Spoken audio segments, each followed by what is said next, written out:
drinks in. Hi, hello, good evening, and welcome to Two Drinks In. This is a relationships podcast where we take your questions, analyze them, drink, talk about them, and see what we can do to help you. Hi, and welcome. My name is Kendall, and I am joined, as always, by my lovely co host, Mr. Adam Ayala. Adam, how are you? Pretty good. How you doing today, beautiful? Oh, I'm doing sexy. I'm feeling great, feeling good. And today, we have some very special questions from some very lovely people. But before we get into that, we have to make sure we make it very clear to a lot of people. This is two guys who this is not we are not professionals by any means. At least I'm not, and we are very honest and open about everything that we talk about here. And we record these episodes for our YouTube channel, which you can also find at two drinks in underscore two drinks underscore in. And you can also find us at our Twitter, which is the same thing, just a Twitter. So if you're watching this live, you've already found my Twitch stream, which is twitch.tv slash the underscore regamers, which we do this every Wednesday. We're starting a little late today because I'm following my own advice and keeping my family happy and communicating that she needed a little extra time tonight. So you got to do that. So, Adam. Sir. Drinks? Drinks. All right. Cheers to you. Cheers. Clinky. Clink, clink. And Oof, and we'll say that was for we drank to being vulnerable, opening up to people, and facing our fears. overcoming fears. Overcoming fears. I like that about you. So what's the question of the evening? Do you have it readily available for us? I do here. So Okay. Here we go. So this letter is from, I'm going to say her name is Linda. Linda. Hi, Linda. Hello, Linda. How you doing? Thank you for bringing in your question. Yes. So her question is, I'm a 35-year-old woman, and I'm realizing that I've spent too much of my life being too afraid of doing what I know I wanted to do. Mhm. I've always let others and social norms tell me what to do and what was meaningful to me in my life. I've learned a lot from my therapists, teachers, books, and podcasts, but it seems that I have to learn how to be brave enough to listen to my own heart and be able to follow it. Right. So I need to be steering the wheel of my life and not others driving me. I'm not asking you to tell me what I should be doing, but how can I do this? How do I learn to trust myself like I did when I was a teenager before I figured that others knew more than I did? How do I not fall into that safe place of listening to others' advice and ignoring my own ideas and wishes? My heart wants so many things, and I don't want to end up in a relationship that I don't care about again. I'm not young enough to be doing that anymore, and I wish that I never lost my ability to just follow my heart. How do I push back the thoughts and advice of those around me and the fears that I feel when I'm making decisions so I can be true to myself, my heart, and my passions? Linda. Right. Wow. Linda has a lot to go with here, okay? Yeah. It's very vague because I love the idea that she has where she comes in and she talks about, she's too old to have these thoughts and feelings. She has already researched these areas. She's talked to therapists, she's talked to teachers, she's listened to podcasts and read books, and we've theorized about all the things that love could be. Yeah. Like finding a relationship. I'm going to do a lot of assumptions when it comes to what she has been talking about. And really going to town into thinking about like the one thing that she really drew upon here, which was the word fear. Yeah. So this is the thing that we're talking about for today, is overcoming our fears when it comes to relationships.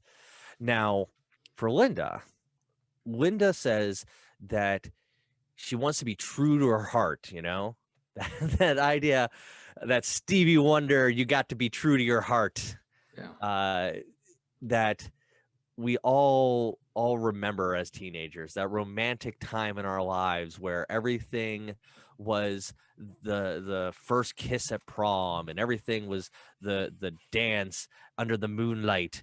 And it's these beautiful images that everybody has in romance and movies and TV. That just is one of those things that everybody kind of wants. But what I want to know here with Linda specifically is what does it mean to be true to your heart, and what does it mean to get over these social norms? What is your social norm? What is this thing that is holding you back? So this is where you and I are going to have a lot of assumptions about what she is considering a social norm, and B, what it is that fear is, as like, what is the fear? Like, what is the thing that's holding her back? Is it family? Is it friends? Is it like the thoughts of hurting other people? Is it that like somebody's going to look upon her as being different and awkward and weird? Because that's usually what it is when people are like, "Hey man, you don't date outside of your station," or something like that, like in the assumption world of like, you need to stay here, where like you can't go do weird things because those weird things aren't who you are, even though that like you're now allowing other people to dictate who you are. So what do you take away from this question? I'm gonna analyze this question a little bit more in the wording, but give me your thoughts on this, Adam, while I'm thinking about this, because you answered her offline just a little bit briefly. To kind of, because we do these once a week, but if somebody asks us a question, we feel time sensitive. We kind of want to get those questions out to you in a brief statement, and then you and I go a little bit longer on the Wednesdays to really get into it. So what did you tell her? So one of the things when I first initially read her note was, fear was one of the things for sure, but the other word was when she said, she wants to be brave enough to do this, to trust herself, right? Because I can vibe with what she's saying. Like, I'm all stuck up in the school and the theory of all these things, right? Like, I think a couple episodes ago we were looking at research on, the sex count thing, right? Which a lot of people like to talk about. And it's like you can get so stuck up in that stuff that you don't trust yourself to just be with someone or take the risk, or be so afraid of like, oh my gosh, well, this guy, he slept with 7 people and the study says from 7 to 9 he's going to be this sad, like the theory. Yeah, and there's a lot of good theory, of course, and we can even say something more genuine, like your therapist, right, which you trust, and that's a different kind of relationship. It's not just some dead study. But yeah, I mean, I'm thinking of her social norms. What could be her social norms? I mean, right, as a 35-year-old. So let's think of a 35-year-old woman. Okay, let's put a stereotype on this in a way that we've had this kind of situation before, where it's like you're 35 years old, you're established in your career, you've focused on you in your career. And as she talks about that, she's gone to therapists, she's gone to teachers, she's gone and done this research of herself to be like, this is what people are telling me is how I find a relationship in podcasts. And these are the things that I need to look at. Now, take it from us, as we are doing a relationships podcast, we are just another podcast to you, Linda. However, you can interact with us personally. But in the idea of getting over these fears and going back to like as your teenage years, as you said, like you can't ever go back to your teenage years. You're never going to go back to your teenage years, and you might be looking at your teenage years through rose-colored glasses. Maybe. So here's the philosophy that I can give you on going back to the teenage years, so to say. And this is an idea that I've been working on for a while, and this is something that my friends and I have come up with me, which is always saying yes. It's the yes man principle. It's from the famous movie Jim Carrey did, where he gets hypnotized and then he says yes to literally everything. Now, this is where we are going to remove the word fear. Fear and caution are two separate enemies. Fear and being cautious are two separate things. So you can be afraid, but you can still perform the actions that you need to do. Yeah. And you do it with caution. Like, you understand where the dangers are in fear. You understand that I can, go and put my heart out there and try and do the thing that I want to do. But you do it and you fail, right? So what do? You sink back into what you don't want to do. You step back into your comfort zone. Yeah. Where you don't want to be in your comfort zone anymore because you're uncomfortable in your comfort zone. That's not what your heart's telling you. Your heart's telling you want to do this. But this is uncomfortable for you to do, but you want to do it because your heart's saying, I want to do this. So you need to get out of that comfort zone. Now, that's easy for me to say, get out of your comfort zone. One of the ways that's the best way of getting out of your comfort zone is something that I talk about regularly, which is exercise. Okay. And exercising the things that make you uncomfortable. Now, is it going out into a very social situation? Like, imagine an introvert, right? Somebody who's very introverted. They don't want to go into social situations. They don't want to be around thousands of people, but their friends, everybody who they like, are all extroverts and they're all out there doing things out in the world, And me and my friends have talked about this. The way that you can do this to get into more of an extrovert situation, to go to parties, to go out, to go meet people, to go do these things that make introverts feel uncomfortable, is to do it often and to do it in small batches where you and maybe 2 or 3 people you're comfortable with, you go out, right? And then you go and you join those 2 or 3 people who you're very comfortable with, and you go out with those people to meet 5 other people. And so as you keep exercising this and you keep working at this, sooner or later, it turns into like, oh, well, Linda now is able to go out with a bunch of people. She can still be introverted in her own way, but she's able to now extend her introversy to being with people who she cares about and interesting to observe the world and still be afraid of going out, but moving cautiously through the world now that she's able to manipulate the society that she's around, that she's still able to stay reserved in herself, but at the same time being able to go see what's out there and getting what her heart desire, which is going out and going to do things.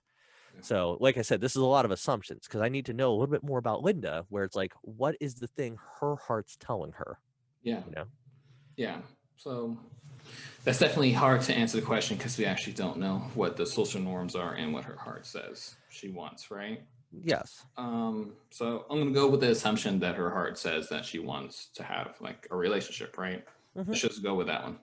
Okay. I think I don't think someone would ask a relationship podcast if they were looking to be whatever, something else, So I'm gonna go with that just because. Hey, you want to join the circus? You join that circus. Yeah, you gotta do what your heart tells you. Yeah. So. I mean, I think so in my work, one of the main things I see with people who say the same words, bravery and fear, my heart, and living having that youthful energy of teenagehood. It's not, I don't think it's really the actual actions of being a teenager, but like being alive like that. Yeah. So it's you actually got to believe that you deserve a good man or woman, because most of the time people really have this belief that they don't, for a whole list of reasons. Oh yeah. And it's reasons that some things that they did that they're not proud of, and some things that people did to them that they're a victim of, and it ruins their life and they can't do anything of. I work, right. I mean, I'll give you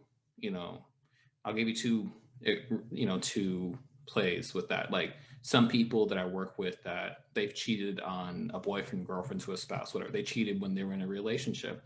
They can feel like they never deserve to be in a good relationship again, even though they want to be in a healthy relationship. And they could have done it at 10 years ago, right? and they never forgive themselves. Right. So that's something. Then society will tell you, once a cheater, always a cheater, and you deserve nothing good in your life, right? That would be a social norm in our minds, right? That because society doesn't actually talk to us. We take something in and then we say what society says, right? In a more psychological way. So whatever's happened, and then the other side is that I work with a lot of men and women who were victims of rape, Mhm. and that's another place where it's not their fault. They didn't do anything wrong, right? Right. But they still have that feel, and it's like in the body and in the mind, that they don't deserve to be loved. Like, how could they? They're tarnished or ruined, and Yeah, you know that why wasn't I good enough for that person? Like, that person left me. Why am I not good enough for that person? Yeah, I mean, Yeah. yeah.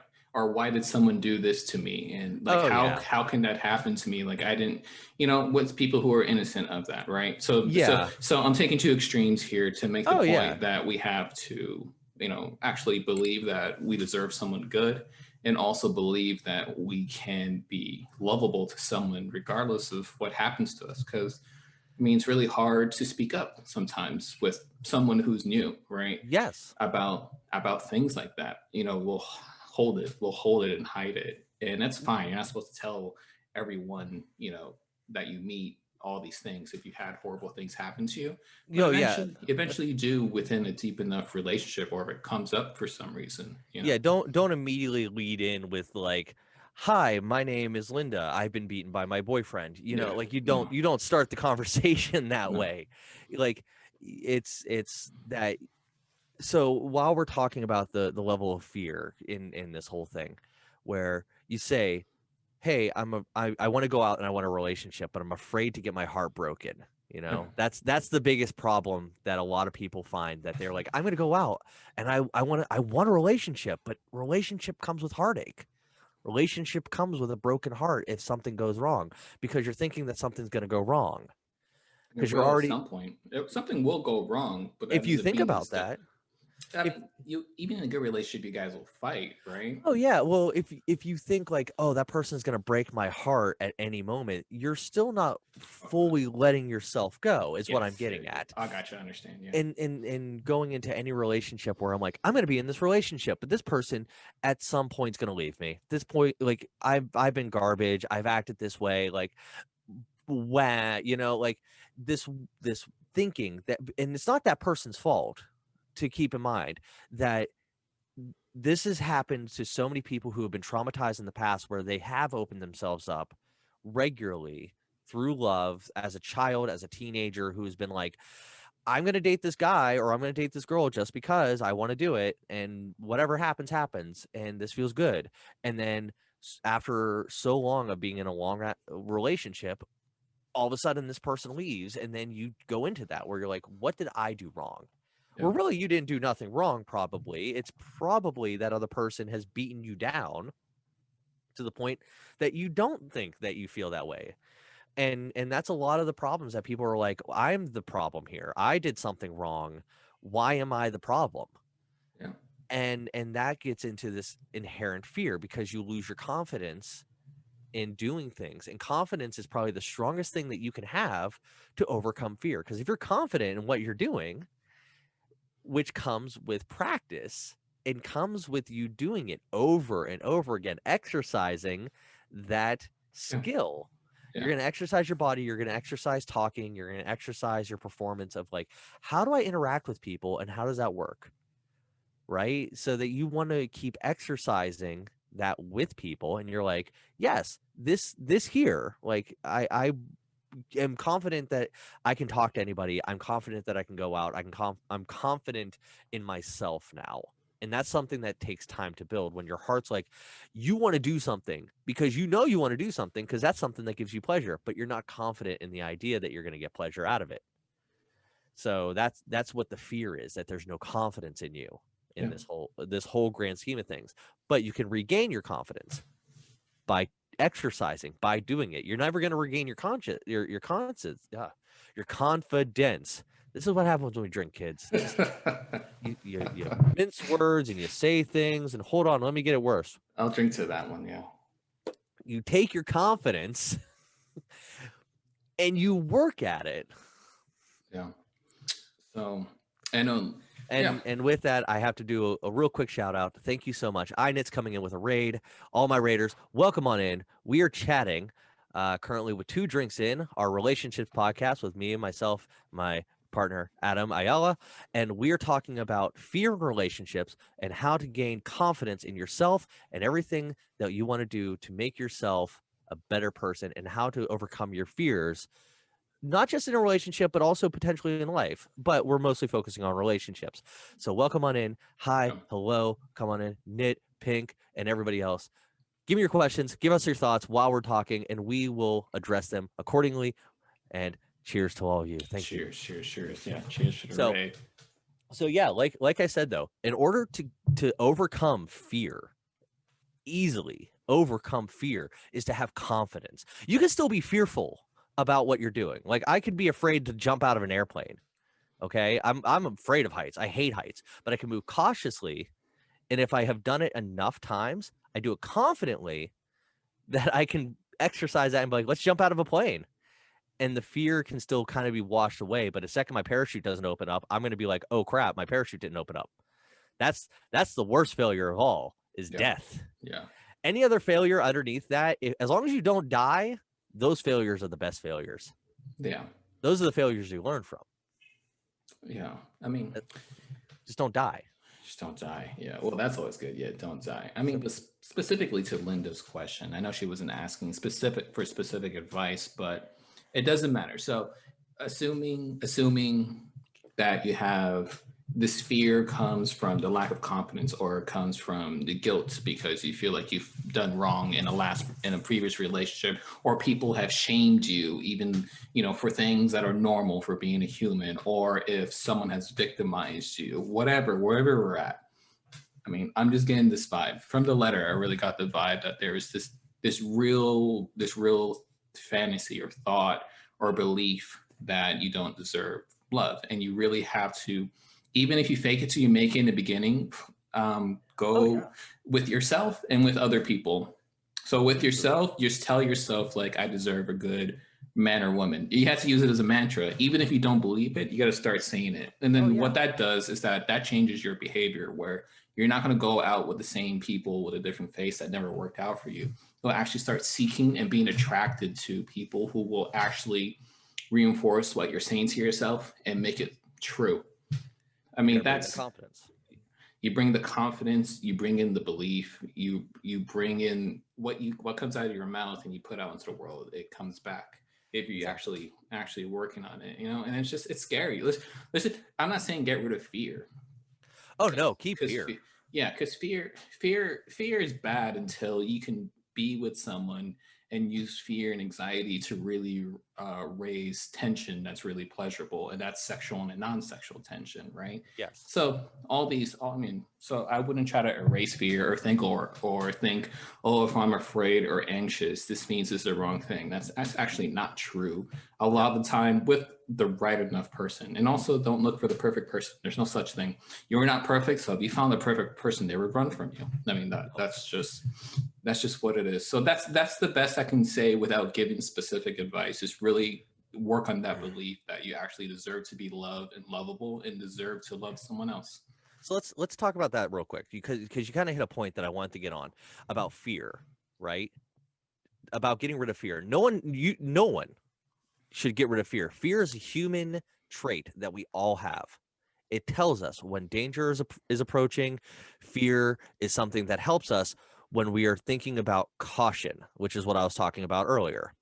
So you can still have fear and go into a fearful situation, but this is where your cautious motion moves up. So when you're going into a relationship, you're afraid to kind of let yourself go. You're afraid to kind of, you know that you're not comfortable yet talking about certain things with your partner, with people, whomever it may be. You're afraid to do so.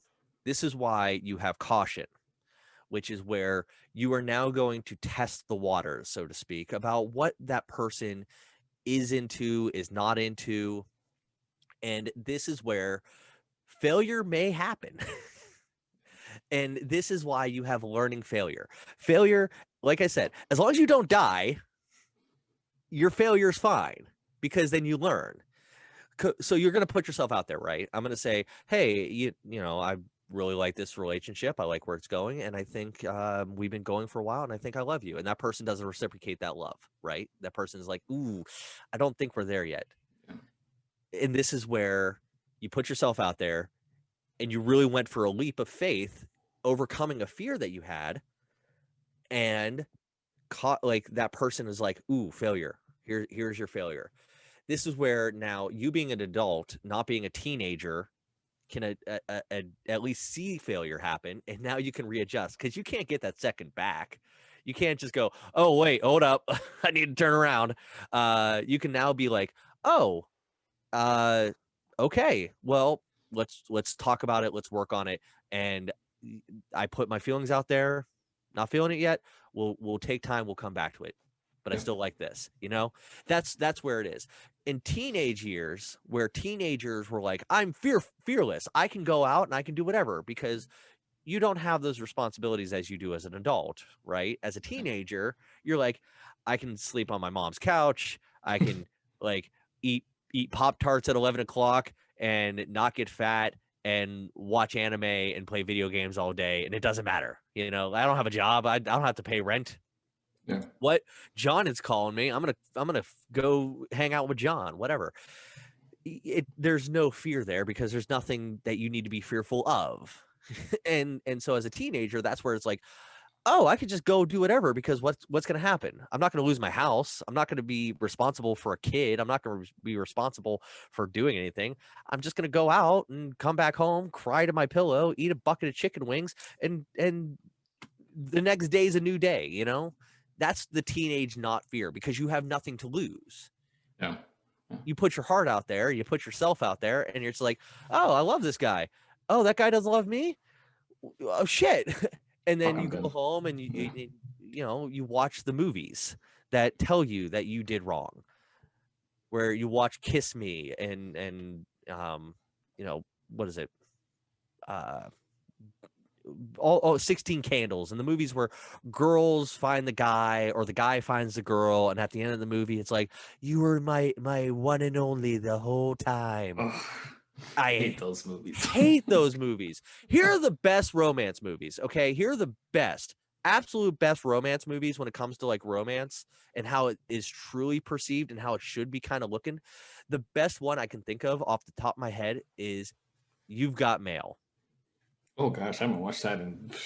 Nobody's watched that in forever because it's so cheesy. But here's the point of the movie: guy and girl, Meg Ryan, Tom Hanks. They are a couple that they don't know they're a couple, but they hate each other because of an opposing reason, right?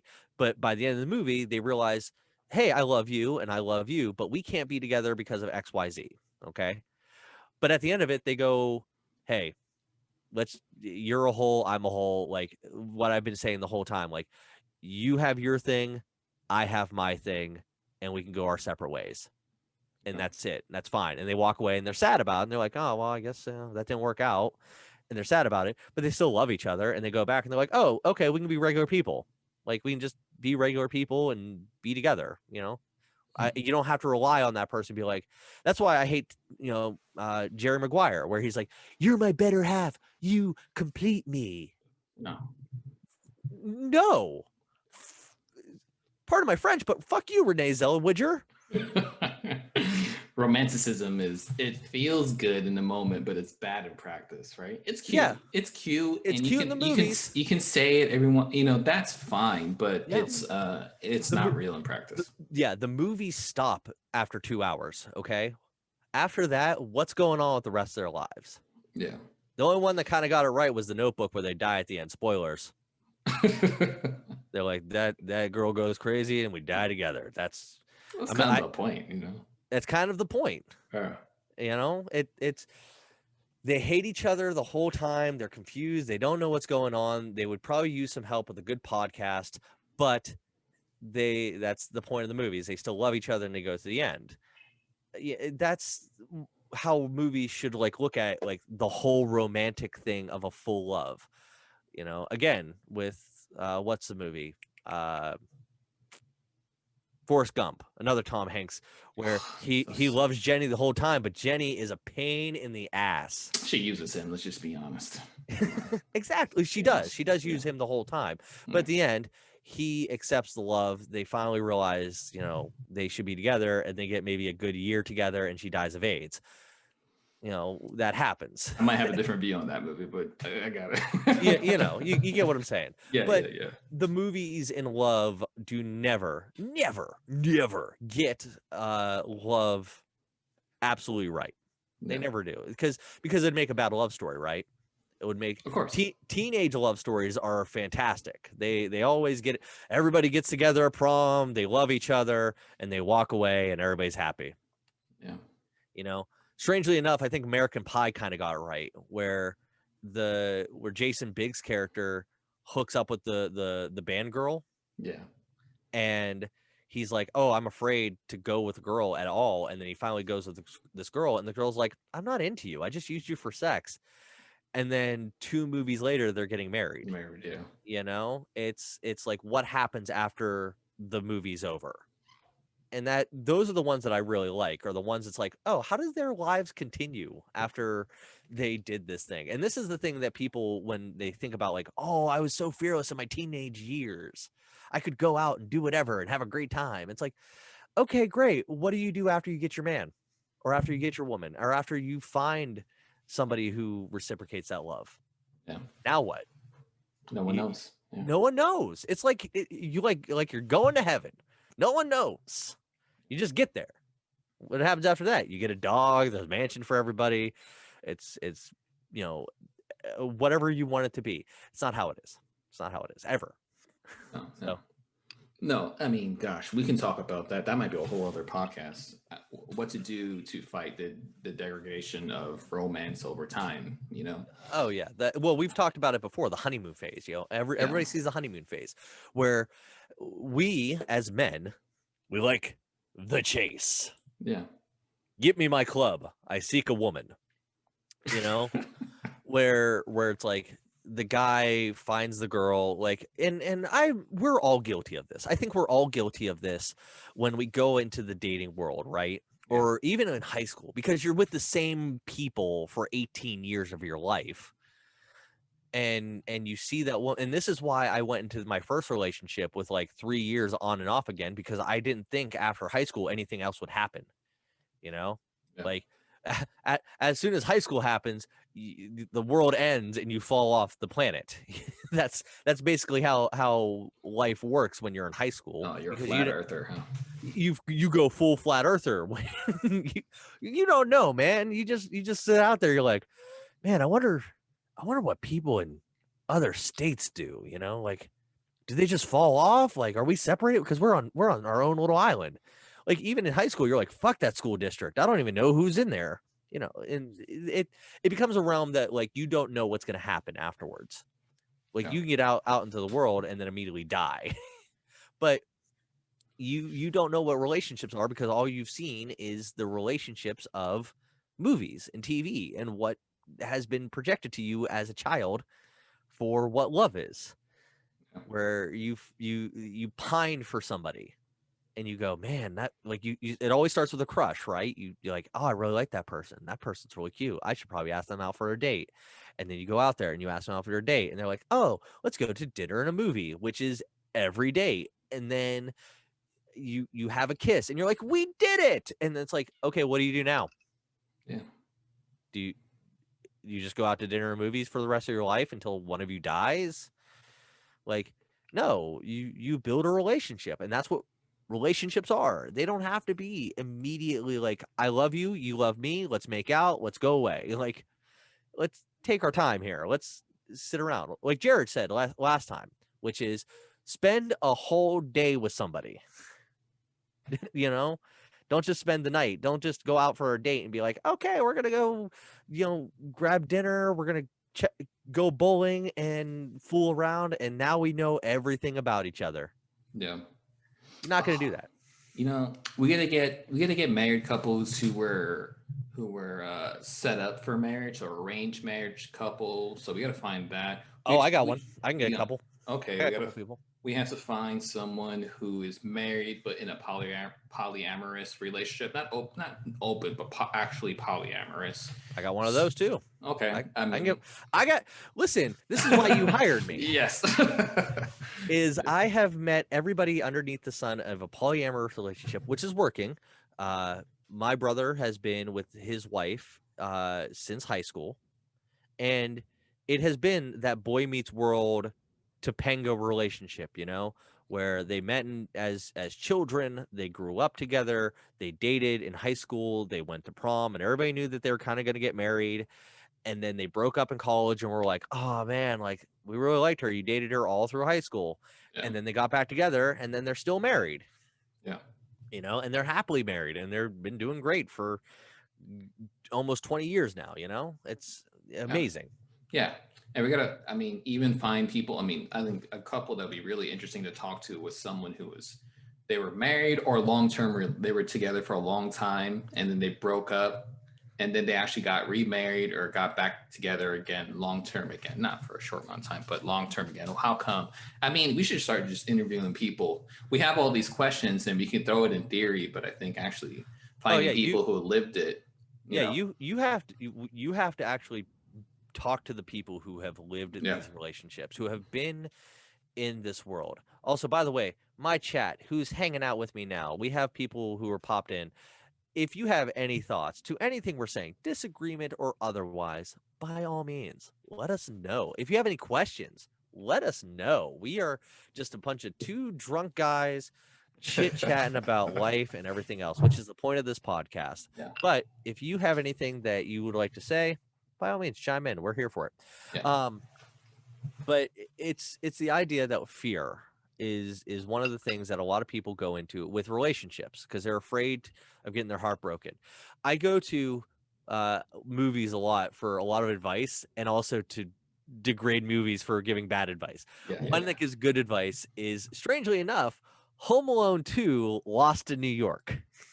Good advice from that. What? Good advice from that. So at the end of the movie, okay, so in the movie, they always have that scary old person in the movie, in a Home Alone movie. In Home Alone 2, it's the woman who loves the pigeons, and she's a homeless lady. Yeah.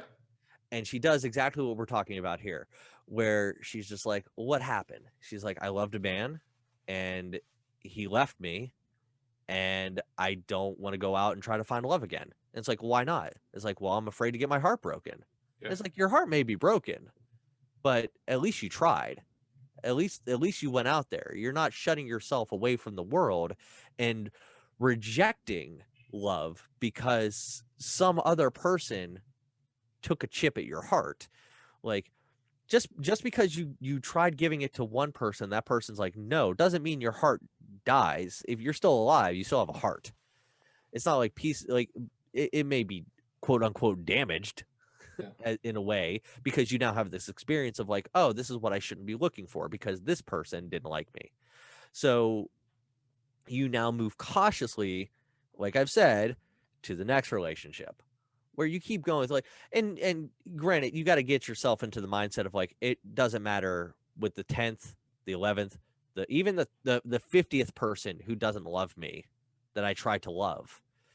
Like you keep trying, you keep going out there and you keep giving yourself out there to people you feel comfortable with. And sooner or later, it's not worrying about the 50 people who said no, but finding the one person who will say yes. Yeah. Because that's what the important thing is. Yeah. Relationships are a hell of a thing, Dank. Of course. Yeah, they are. Of course they are. Yeah. Like, they are a thing that's, it's the biggest monster I think we find in life that we feel pressured to do, because we are humans collectively. We want to be with other people. Like, in this world of technology where we want to be in our own home, what do?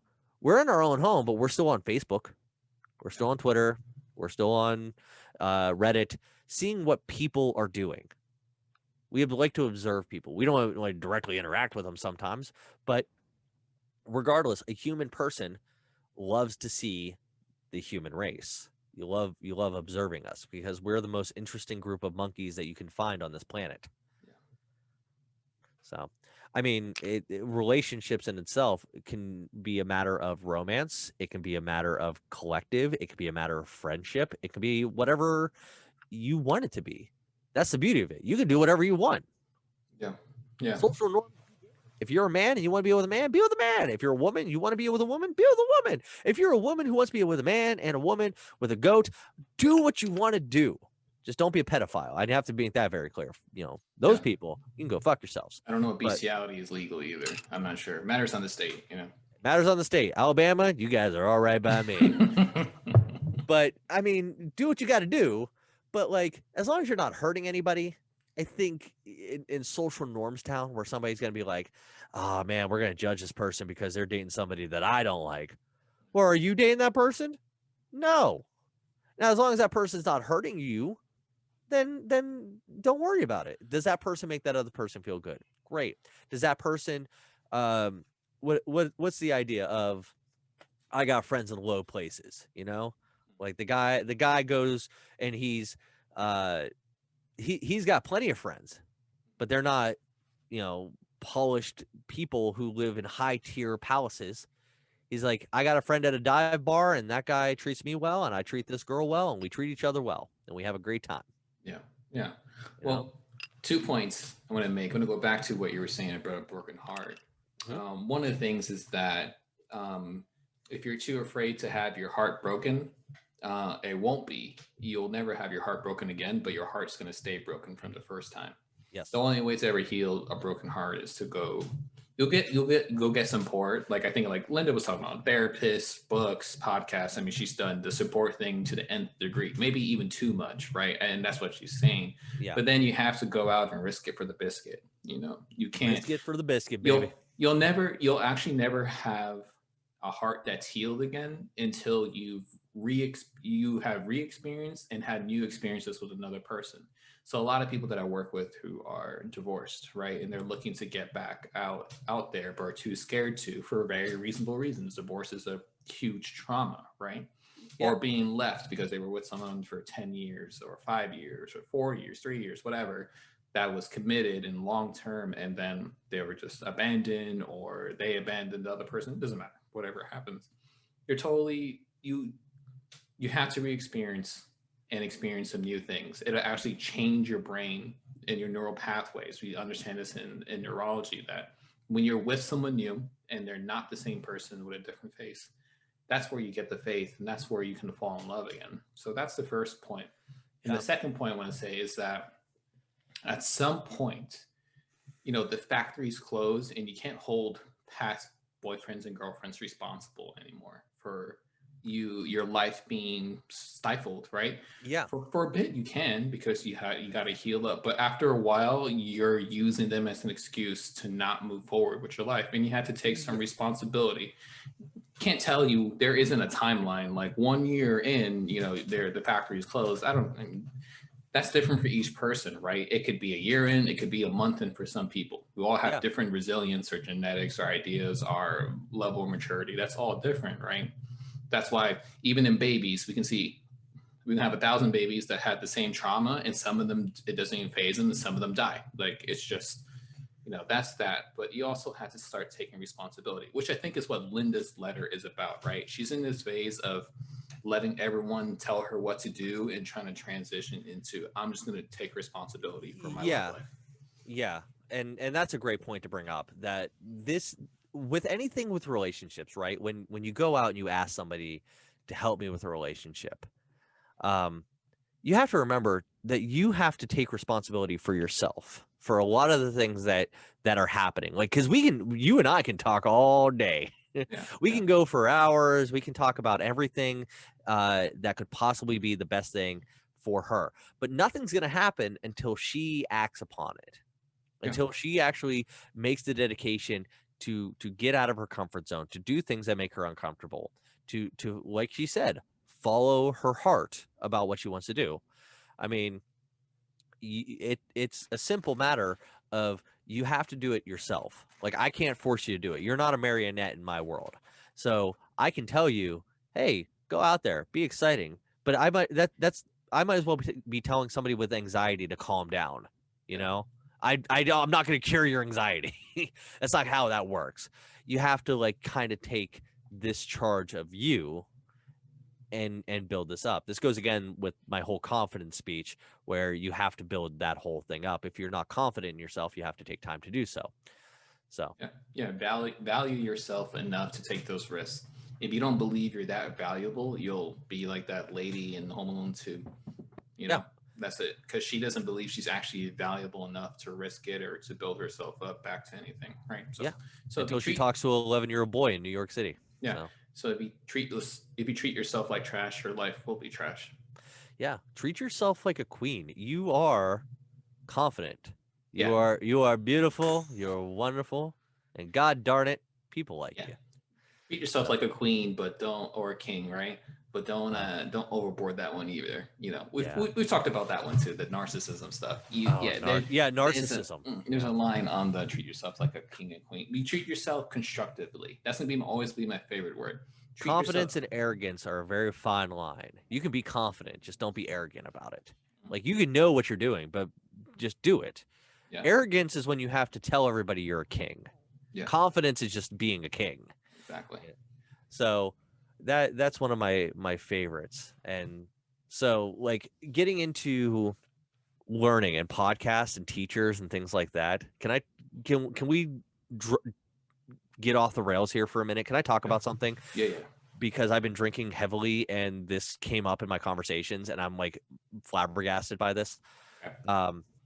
So I have a friend who she is a relationships life coach is what her I don't know what her actual profession is. Currently she's marketing herself as a ethereal goddess is what her thing is. Okay. She is able to take woman and unleash the goddess within women. Yeah. Okay.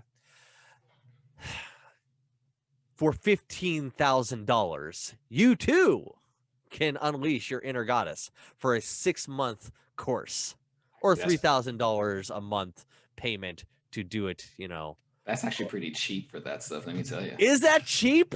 Yeah.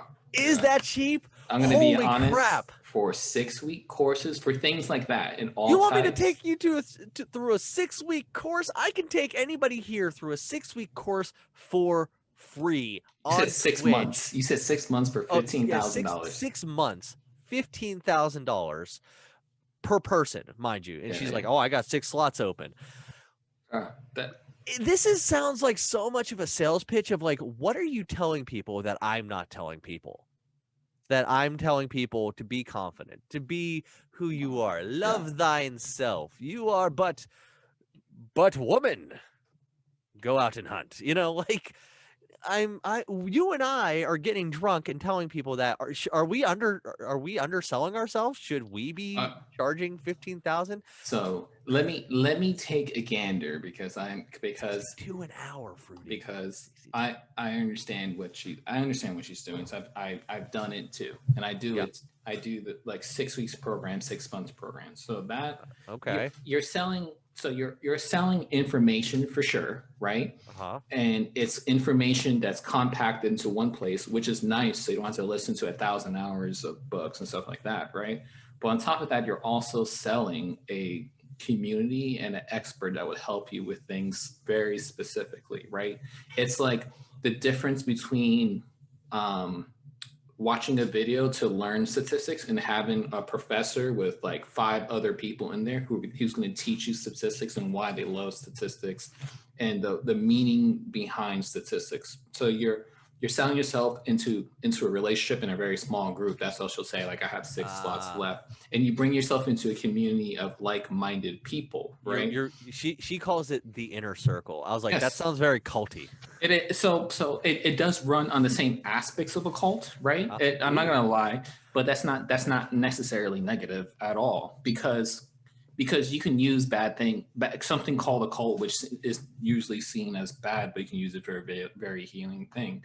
So at the end, and I bet you some of her sales pitches, if it's like if she's like focusing towards dating, she'd be like, oh, you're dating women, you're dating, or you're looking for a man, but you're not finding the right guy. How much does that cost you a year? You go out on all these dates. How much is like your time worth? And you can actually map out and say like, a year of bad dating can cost you $15,000. Or for a guy, it would be a little bit faster because they're usually the one paying. Who pays? Yeah.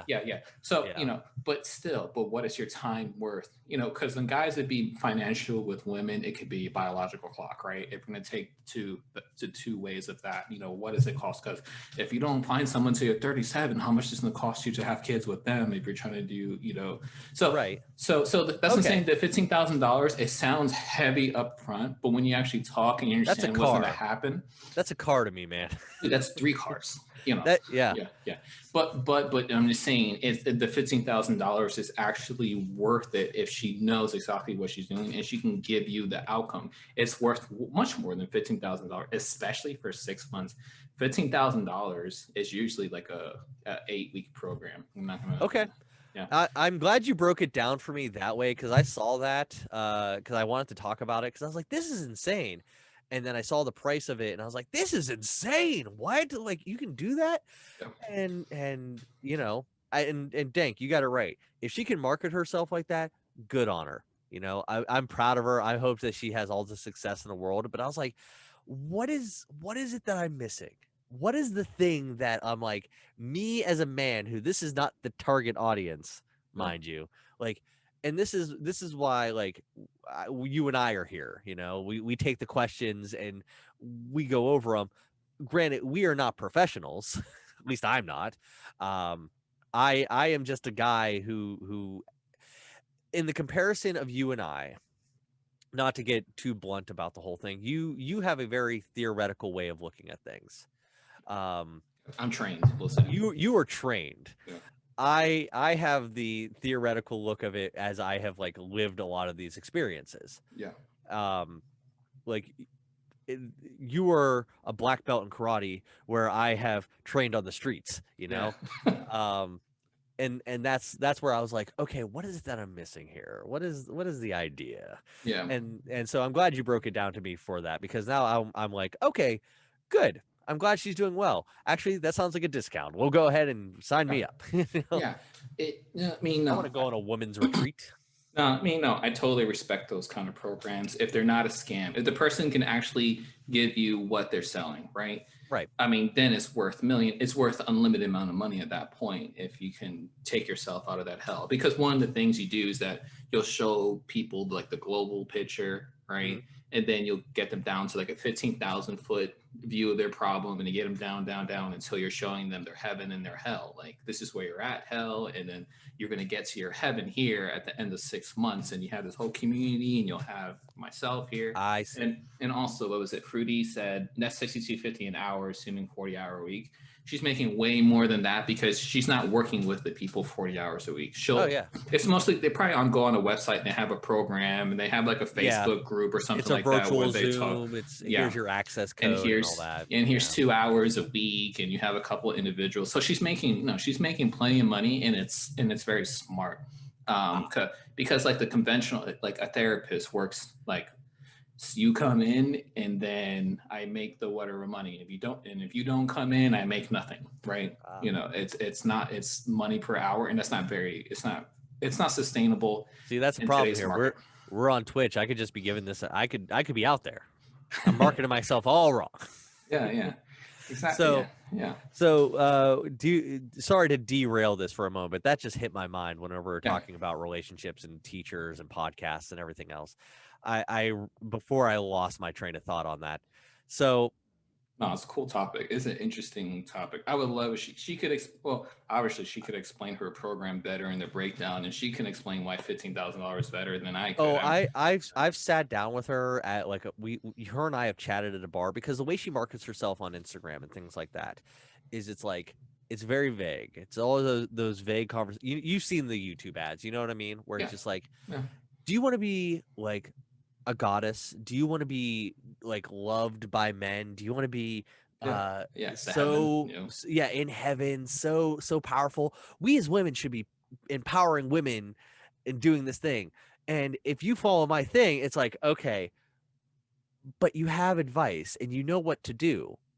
Can you just say it? You're following the Joker's mantra, which is you should never do something. If you're good at something, never do it for free, you know? Yeah. And that's the idea where I was just like, oh, okay. And then I've sat down with her at a bar before and we sat and chatted and was like, okay, so what is it you're selling? And she's just like, well, I can't market it to you because you're a guy. And I'm like, okay, but what is it you're selling? Like, Yeah. what is the pitch here? What is the thing that, like, if I'm to give you, granted, like a quarter of my yearly salary, Yeah. what is it that I get out of it? You know, because it's, again, I have to do it myself. You know, if I'm paying you to do something in a service, what is it that I'm doing? Like, because I'm going to hear you talk to me. I'm going to hear you give me your advice as a life coach or as like professional development or whatever. I paid you the money. Yeah. And you're going to tell me to do something, and then I'm going to go out into the world. I'm going to try the things that you did, but I'm going to go back into my world, and it didn't work. Like, Yeah. Yeah. What am I missing here? You know? I get you. I get you. So you know what? I can send you my I do this. I used to do the same thing as she did for a little bit as a pilot study. I can send you my 45-minute like webinar that was on Facebook through this whole funnel. It's not going to cost me $3,000, is it? Nah, guys. That's a 1 month payment. That's a 1 month payment, yeah. And the whole thing about it. But so at worst, so the ones that are a scam.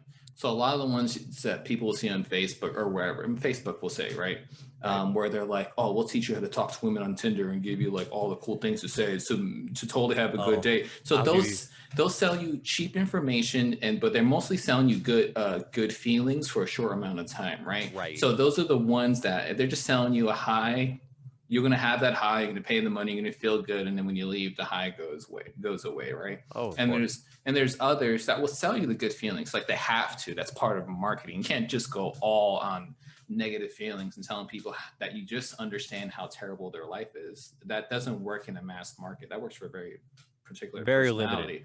Yeah, limited. But if you only need 5 people, you can actually market that way because you're looking for the people who are really hurting and trying to get help, right?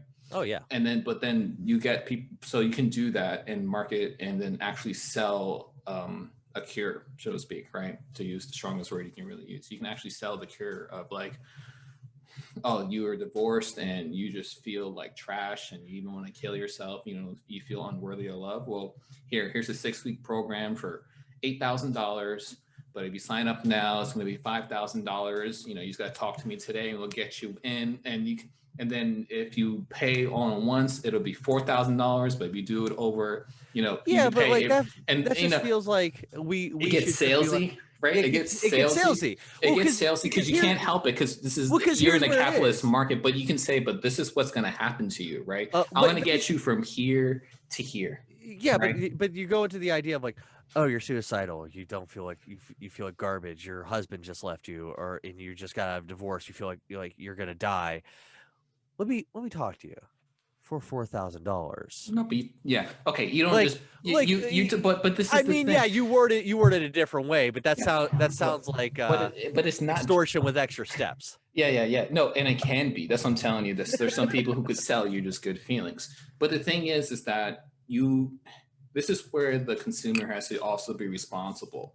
Because someone who's legitimate, they'll have like an open Facebook group that anyone can see. Then they have like an invite-only private Facebook group where the person is always interacting with you. And you get a feel for the person, and the person is there talking about things. They'll do whatever they're going to do. They do Facebook Lives every 3 days, whatever, or they whatever it is that they do. So you can learn and you can talk to them one-on-one, and then you get into the program, right?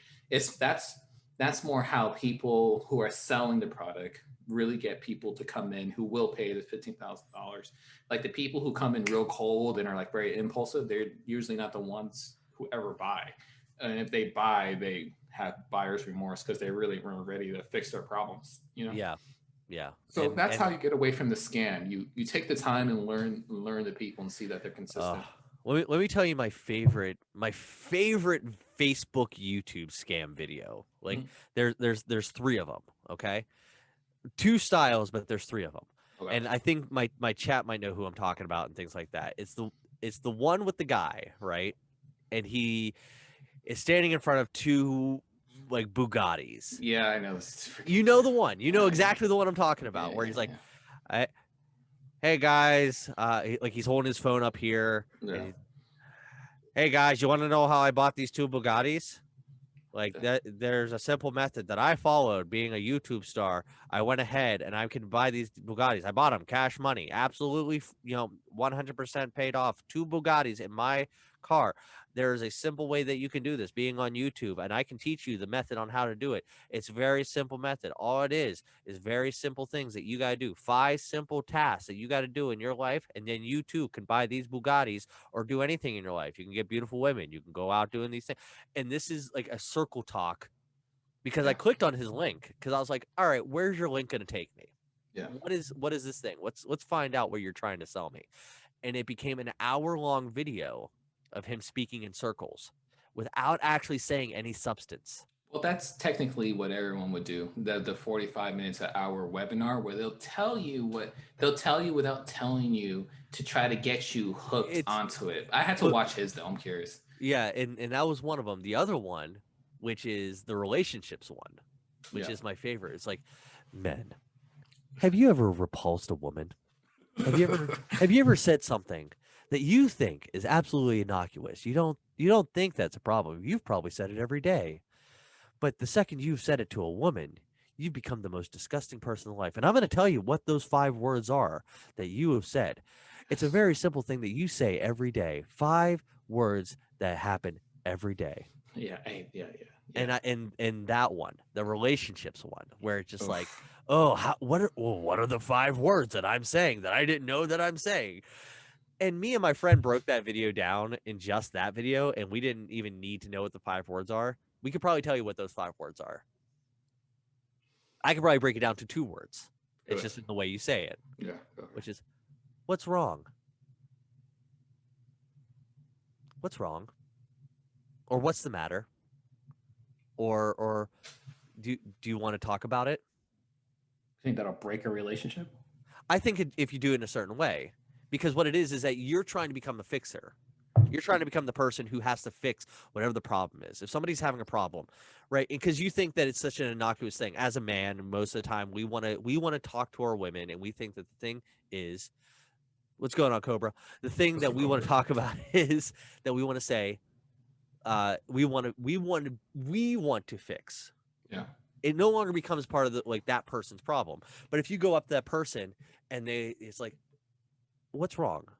Yeah. When you say it in a certain way to a person who doesn't seem like anything is wrong, but you say it to them and you say, what's wrong? Like, then they have to think of everything that's wrong to answer your question. Yeah, and that's not what they were trying to do. And that's not what they're trying to do. And that's what the thing is, that like you think you're being so innocuous when you're asking that. And you think that like you're not going to cause a problem, but you're going to cause a problem. And it's going to be like, oh, you're right. Like, oh, that is like, I don't like, because you're trying to fix something to turn off a woman. And that's what we've come up with as kind of the idea of like, what is the thing that you say every day that just turns off women and just shuts them down? Because you're trying to fix a problem as a man, and you're going to go mansplain. Yeah. Yeah. Oh, no. Cobra's coming in. Sorry, didn't see your word on a topic.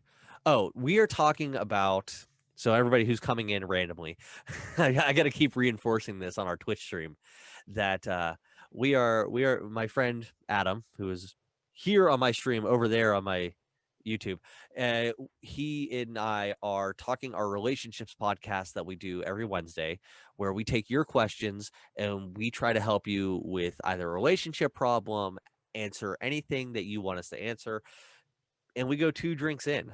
I might be 3 drinks in at this point, but we're still here. Yeah. So if there is anything that you want us to talk about or anything that's going on, we had a question from a fan, Linda, who asked us about fear in relationships, and we discussed that. And then I brought up this new topic that we have going on in regards to selling relationship advice. Like, why should we buy into relationship advice?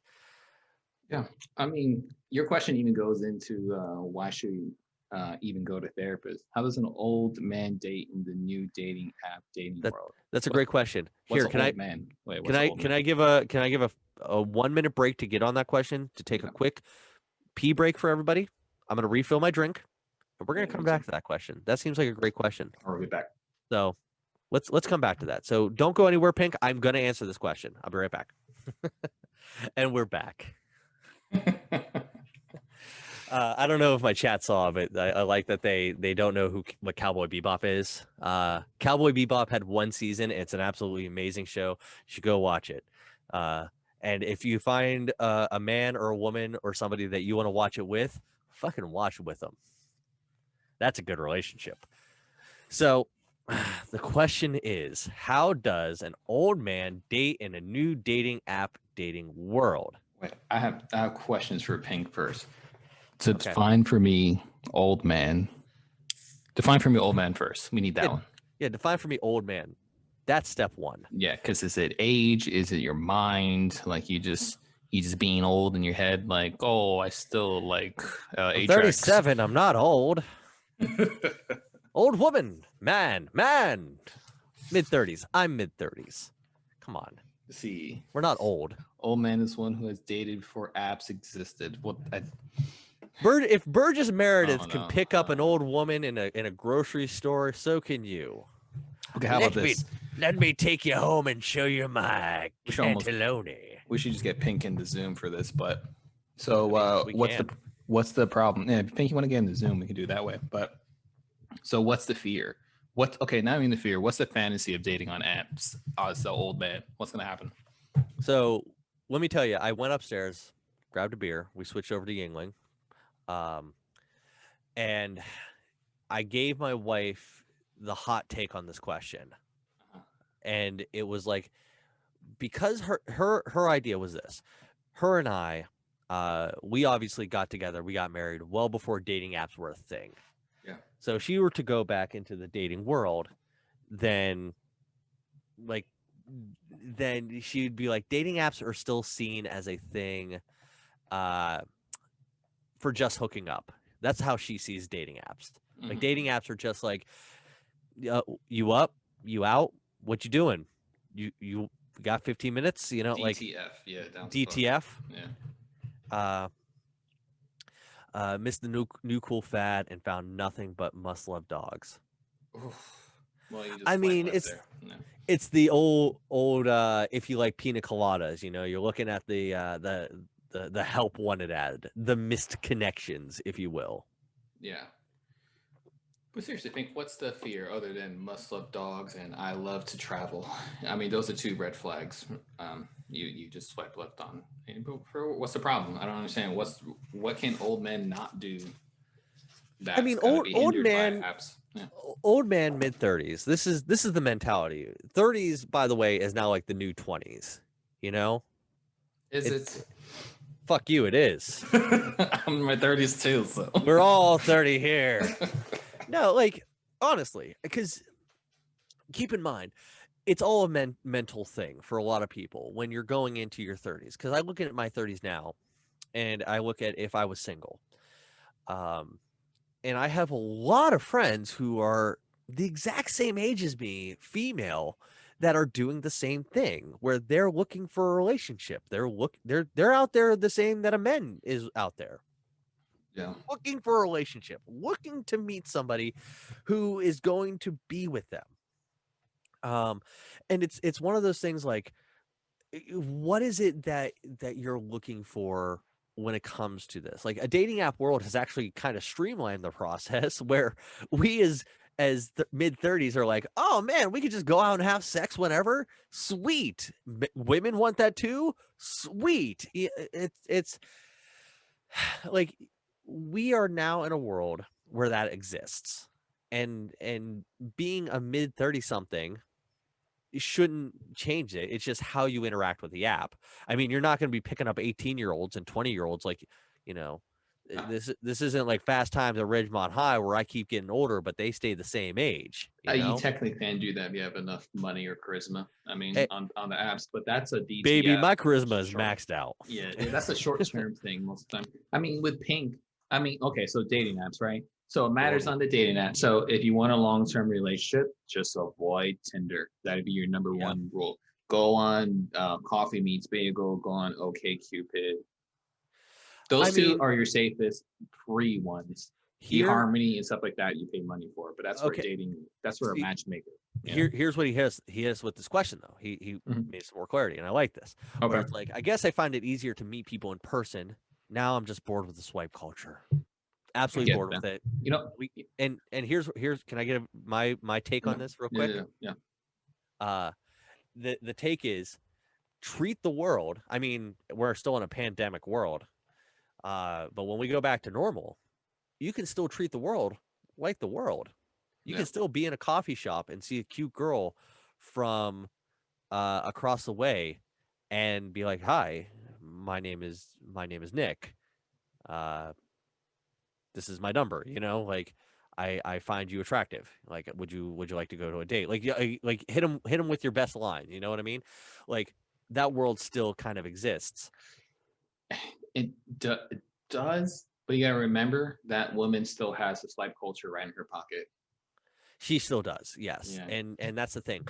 But you yourself, you're going old school with this. You're presenting yourself like, here's the thing. It's the difference between writing an email to somebody as opposed to actually writing a handwritten letter. Yeah. Like some people might find that to be more attractive, where it's just like, oh, like they wrote me a letter, like they actually mailed me something, you know, like you get a handwritten letter from somebody and you're like, oh, like that's new, like that's something that nobody does anymore. That's classic, and you know, I like the style. Like that's a story right there. Like, oh, he actually handed me a letter to be like, oh, I like this is nice. Yeah. Well, okay, so specifically to Pink, so what we had to do is you had to figure out the values that you have for your life in a relationship, right? Do you want kids? Do you not want kids? You're looking for long term, you're looking for short term, whatever, right? You figure out those values, right? Once you have those values clear, you know what? It'd be awesome if we could just fix your dating profile. Like, I would just fix it for you, because I've done at least a good 600 hours on data analysis on dating profiles. And I can tell you, for long-term relationships are free. OkCupid and Coffee Meets Bagels are the two most successful ones. But you have to have a very certain type of layout for your profile. And then 3 is an opener. So you need app game, just like you needed bar game for old man times, right? Like we're talking about. You needed bar game, you need app game today. Today you need app game and then bar game, right? So the reason to have the app game is that you have a specific app game where you will attract the kind of woman that you're looking for, right? Because there are women on these apps that are looking for hookup, and there's women on these apps who are looking for a long-term relationship where your values meet up. Good enough. Doesn't have to be perfect. Just well enough on the things that are non-negotiables, right? If you want a kid and she doesn't, that's a non-negotiable. You're done, you know, for a really simple thing. So you need to get some app game, you know, if you're dating. It's just inevitable. It's just what you got to do nowadays. If you use apps, especially in the COVID world, you're not going to meet anyone in public anymore. So that's the beginning part. And then once you meet someone who has those same values, you can forget about it. You don't have to worry about the app anymore. You just need one person, and then you can write the letters, or like you were saying, and do all the classical things of the old man, right? The old world. Yeah, and that's it. You just got to get over it and be like, you know, it's just like when we're like, oh, today's music sucks, I'll never listen to it. Just fucking get over it, man. It sucks. It's fear and anxiety and laziness. Let's just be honest, you know. So he says you also have to live near a big city, or for those who work OkCupid, Tinder, and all those things, where you have a bigger pool of people to go to, or you're going to have to travel. Sure. You know, Montana's going to be hurt. Yeah. Yeah. I don't know what Whittles Vaughn is going to be doing, but Idaho is slim pickings. Yeah. But like, it's more or less the way that most people are going to pick up people is going to be going out with friends. Like, you're going to go out with friends, and it's usually meeting a friend of a friend of a friend. Like, I mean, I'm not going to get too much into detail, but there have been many times where, like, I'll go to like a house party of a friend, where it's not like high school house party. And I know Whittles is married.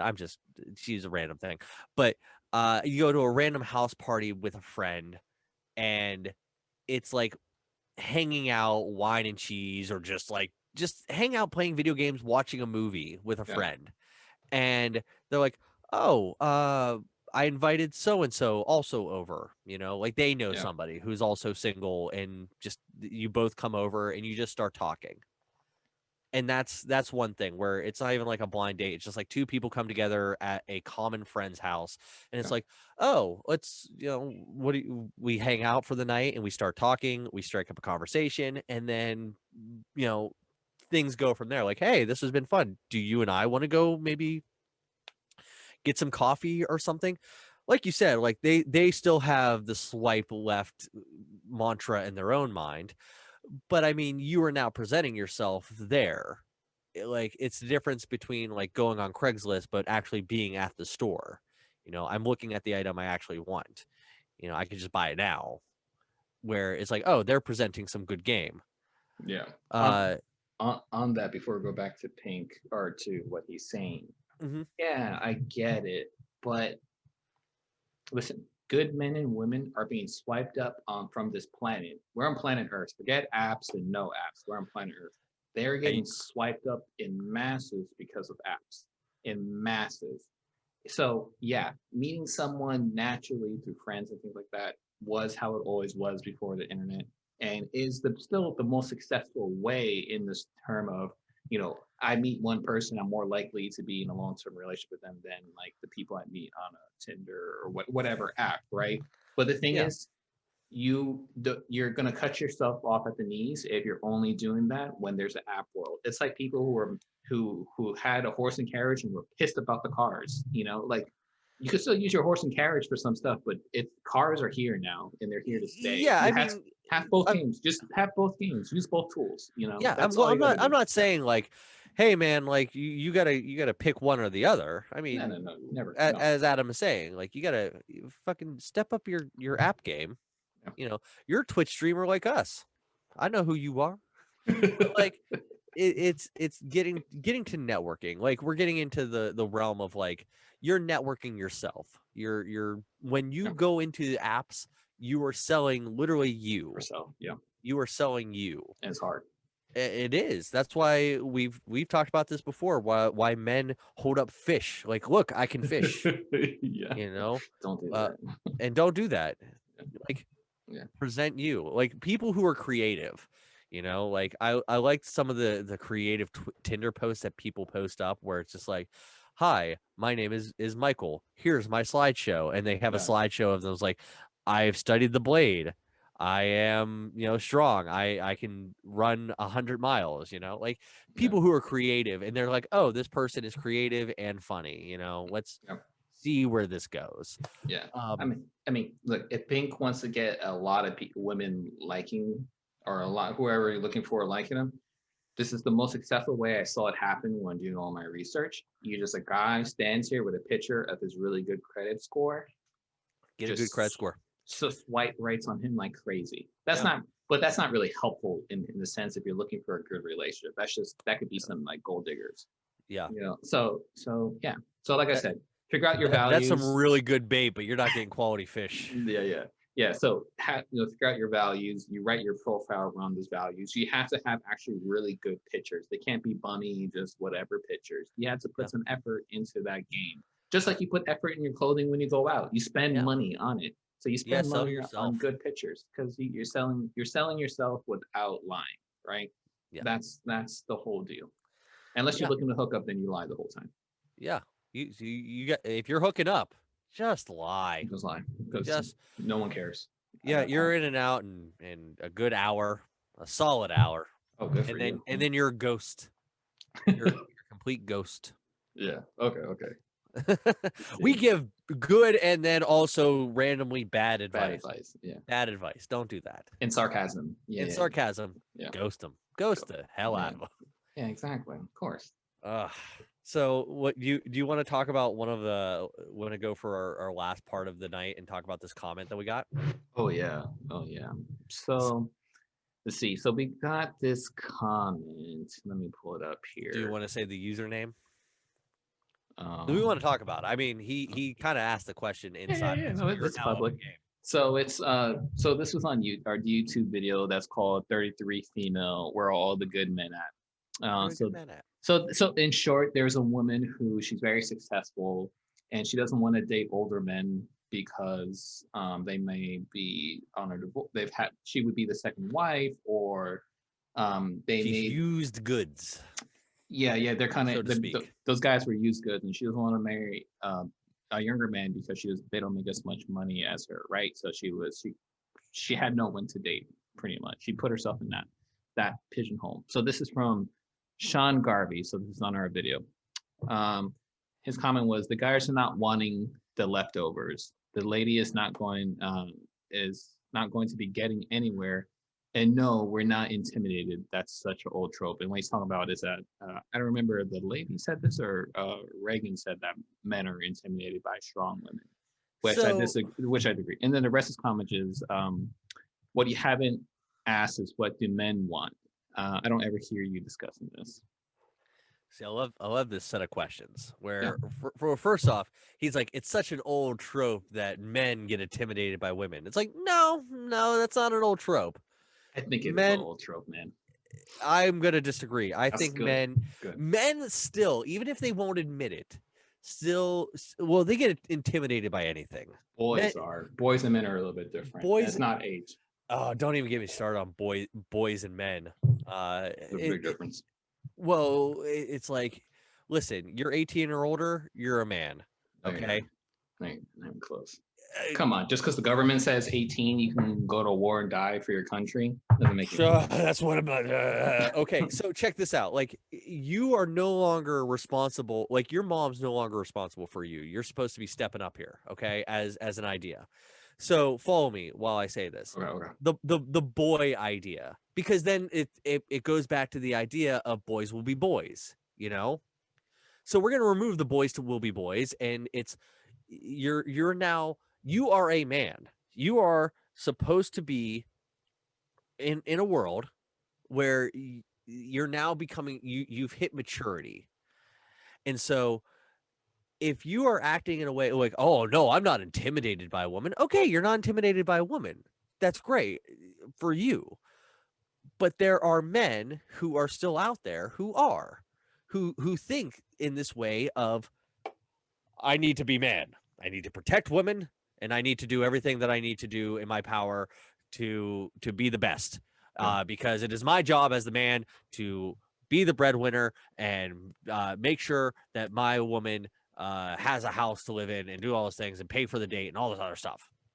All right, and that's a very real thing. Like, to ignore that and say that it doesn't exist, or say that women only do one certain thing is is wrong to think about, because it does exist. Mm-hmm. Now, to get into the idea of like, what do men want? Well, it's not an idea of what do men want or what do women want. I don't think we ever talk like, but this is what women want all the time. This is what men want all the time. Yeah, there's no absolutes. Yeah. There are no absolutes, and there are no generalizations, and we never talk about generalizations here. I think in grand scheme of things, it's what do you want as a person? Like, each individual person is an individual person. I mean, we can come up with ideas and come up with ways of looking at things in a general sense, but you really got to look at like yourself as a man and as a person and what you're looking for in relationships. And thank you. It is Coltrane. Now, knowing that what you're looking for in a relationship as a man, what is it? Are you looking for a woman who is going to be independent in herself? Are you going to look for a woman who does want you to protect her? Are you going to look for a woman who does want these things? But the important thing that we talk about, and that we've said since day one of this podcast, is communication is the biggest key to any healthy relationship. As long as you are communicating with your partner what it is that you want, and that they can reciprocate your wants and your needs, then that is what you want as a man. Am I wrong on that? Am I insane to think that it's like, well, what do men want? What do men want? I don't know what you want. But what do you want? What do you think that you want? I know what I want. I want to go upstairs. I want to see that my wife is happy. I want to see my video games are in alphabetical order still, and I can have a beer and play video games. And that is my life, man. That's what I want. I want to be able to live a nice, happy life that everybody in my life is happy to a general sense, and everybody's good. That's my want, you know? Okay. I can Yeah. go, this is nice. Like, okay. Look, so men, we'll just talk about men since that's the question. Men can only actually genuinely want something when they've actually figured out the values they want in themselves and their partner, right? Yeah. So we'll break that down even more. Some men will be like, I just want to run through women and plow through women, as I think we got one of our letters, Yeah. stated that way. Yeah. And that's what you want to do. So that's all you want as a man. There are some other men who are like, I want a woman who's a stay-at-home mom, and I'll take care of all the bills. And it's the traditional roles that have happened since the beginning of time for humans. And that's what that man in that group of men want.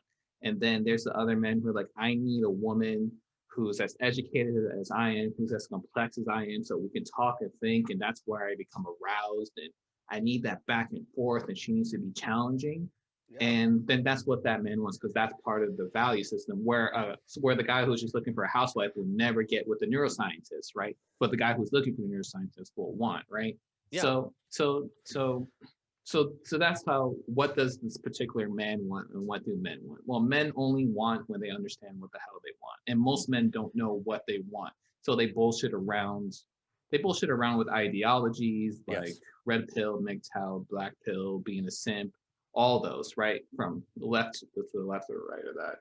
So, and then going back to even defining what a man is, I'm going to say that I don't think men can really be men until they're about, I'm going to be honest, about 30. I think there's a young man, right? You're a teenager, you're a young man, then you're a man, right? And that's from evolutionary sense. Our frontal lobe in our brain isn't developed until we're about 27, right? Yes. So we're not even done. So biology even says you're not even done yet. So if biology is saying you're not done, your brain isn't done developing yet, you're not fully developed. There's no way of arguing that. You're not fully developed yet. And your frontal lobe is what helps you make decisions that will affect you and everyone else in the planet long term. It's about, right. That's very important for being a man to be able to do that. So I'll say, like I say, 27, give you 3 years of learning how to use a fully developed brain. Then you're about at that man stage. And that's at best. So you're a young man in your 20s. In your 30s, you actually get to be a man for a little bit, right. Like you've had enough experiences. If you weren't coddled, forget parenting. If you weren't coddled, then that's where you're a man, right? You have experiences, you've done things, you've fucked up, you've gotten better.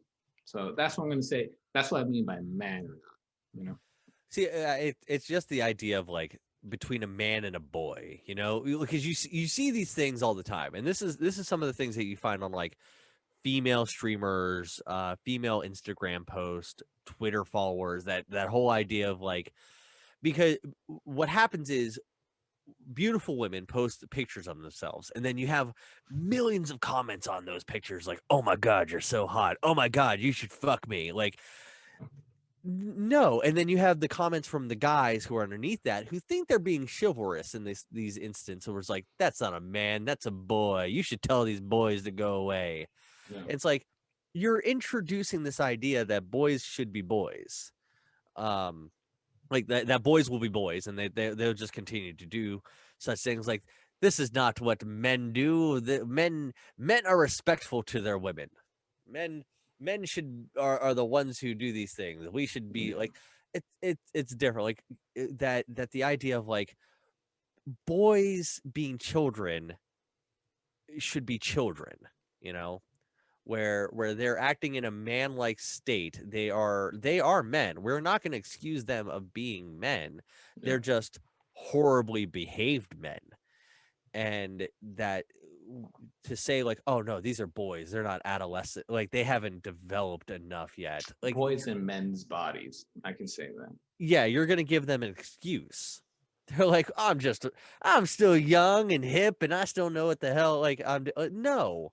No, you're gonna reinforce the idea to the people who are like, I'm not a boy, I'm a man. It's like, yeah, but you're still giving an excuse to their behavior. It's just Yeah. like, don't be an asshole. Just don't do that. Like, when we tell you how to develop a good relationship and how to find somebody who is going to help you, like, the ways to do that is to go through it in a mature, rational way. Like, it's not going to be like lightning strikes and all of a sudden you're married. That's the fairy tale, the teenage movie that we talked about earlier tonight. It's just not the way it's done. Like, you're not going to be happy. You're going to knock somebody up and be divorced in 2 years because of you were pressured into marrying somebody that you did something so without ration, without reason, without thinking. Yeah. You know, and nobody's gonna be happy. Everybody's gonna be miserable, and then you're gonna be here asking us like, oh well, I've been divorced and I ruined my life. Excuse me. But like, I mean, in these horrible senses of like giving to this idea of like, what do men want? I don't know. What do you want? Finding your own want is something that you need to do in time, that you need to go out and be like, this is something that makes me feel good. This is something that I can take my time with, and it really feels nice to just be with somebody, or it really feels nice to be wanted. What is your love language? What is the thing that makes you feel loved? Rather than, think of just the two of you, rather than thinking of the societal world around you. Like, I'm going to find a woman who loves me, or find a man who loves me for whatever reason. And if you want to do that, then do that. Like, and communicate and talk to another person. It doesn't have to be like, I need approval from my friend before I can date this person. It's like, if that person makes you feel good in your own way and you want that, continue to want that. Yeah. Like, go for that. Well, I'm not going to say relationships are easy, but like, what do men want? It's the same thing women want, man. It's what all people want. We want to be loved. We have our basic wants. We want a house. We want food. We want love. We want to be with somebody societally. yeah. That's Well, to take us back to the context of the comment. I mean, what's his name? Was it Sean? I don't remember anymore at this moment. sure. Yeah, Sean. I forgot. I mean, he's at, to go to his point. He's not wrong, because the lady, the 33-year-old female, did not make herself very lovable. She's too good for older men and too good for younger men, so she's not wantable. It could, because she makes herself unwantable in that sense. I mean, you meet that person, you would not be a very nice person. She would just be judging you by your age and your income, right? Well, so who Yes. wants to be around there? So he's not wrong. I mean, so that's why we were trying to tell her, like, what did you do? You just screwed yourself. You're just going to be alone. I mean, Yeah. we were pretty blunt with that you put yourself in the Well, because corner. we said it then. It's like, if you think you're too good for everybody, then you're going to be too good for everyone. Yeah, yeah. So, but back to men and boys. I, boys have boys can only think through ideologies and listening to other people, and that's from white knights and simps to like red pills and MGTOWs, the whole spectrum. And men can critically think and take everything into consideration. I think that's Yeah. the difference between men and boys. And you really can't critically think at that high level until your brain is fully developed to do that and you have some practice. That's just, I mean, that's a sad reality. We take forever as humans. The species takes forever to grow up, and that's why we rule the world, and that's why Well, we'll eventually, probably destroy it too. But that's yeah. why that's why we're not even in the freaking food chain anymore. The No. only species to ever have done that to get out of the food chain. The T-Rex was in the food chain still. He didn't get out of it. So because it takes so long to get out of that, we're children. Sorry, we're undeveloped until we're about 27, late 20s. Okay. So so here, I'm saying that's my argument about That's your art. My whole thing is that I've met too many men who are 40, 45, But they're 50. ideologues. They're ideologues. That's what Yeah, I'm saying. and they are still in that mental state Yeah. of Freaking chads. Yeah, where it's just like, I could have any woman I want. Really? Could you? Working at, your horrible Taco Bell job, and you think you can get any woman that you want? Well, that's not a man. That's what I'm saying. It's a boy You're in a gonna man's body.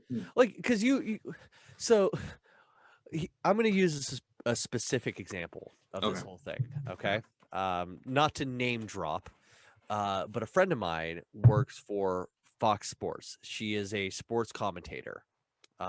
She is very beautiful. She is a regular correspondent, like a content creator, just like you and I. Yeah. And she puts herself out there. She's like, we're talking about the Dolphins loss this past weekend. And then you see the Facebook comments. And the Facebook comments are like, oh my God, you're so beautiful. Oh my God, why are you talking about football? You should be a model. Oh my God, I want you to do, I want to do horrible things to you, Penis pick. Yeah, penis pick, like all these horrible things Yeah. to this person who is very intelligent, who knows very much about like these things on sports and things that men are the dominated field, where it's just like, oh, men know everything there is about football. Why is women talking about football? And so you see conversation after conversation where she posts something and it's like, oh my God, you're so beautiful. Oh my God, I love you. And it's like, this is where it's like men to boys, where you say, oh, these are all boys. These are all young boys who don't know what to do. Yeah, but we're also going to make an excuse for them, where it's just like, okay, you're going to do that. Like, I get it. Like, they're 50-year-old men who they think that they can do whatever they want to do because they have this anonymous internet. They're playing make believe like children. They are children, Yeah, and it's not making an excuse. It's just, this is the data. Look, I would love to meet one guy though who makes the Facebook comment to somebody like that, like, and then they get married like 5 years later. It's like, he slid into my DMs. He said that he'd want me to sit on his face, and I just couldn't resist that. Well, that happens because little boys or boys who are ideologues will meet girls who are ideologues, and it works no problem. And that is as a current app culture. That's the Tinder of current app culture. Okay, that's what's happening right now. Dank, I'm sorry, it doesn't work. Your OnlyFans sites are not going to work that way. Not going to happen. It's not. Not the way that. Yeah. God, if only. Well, and to get off topic again for us to derail this thing.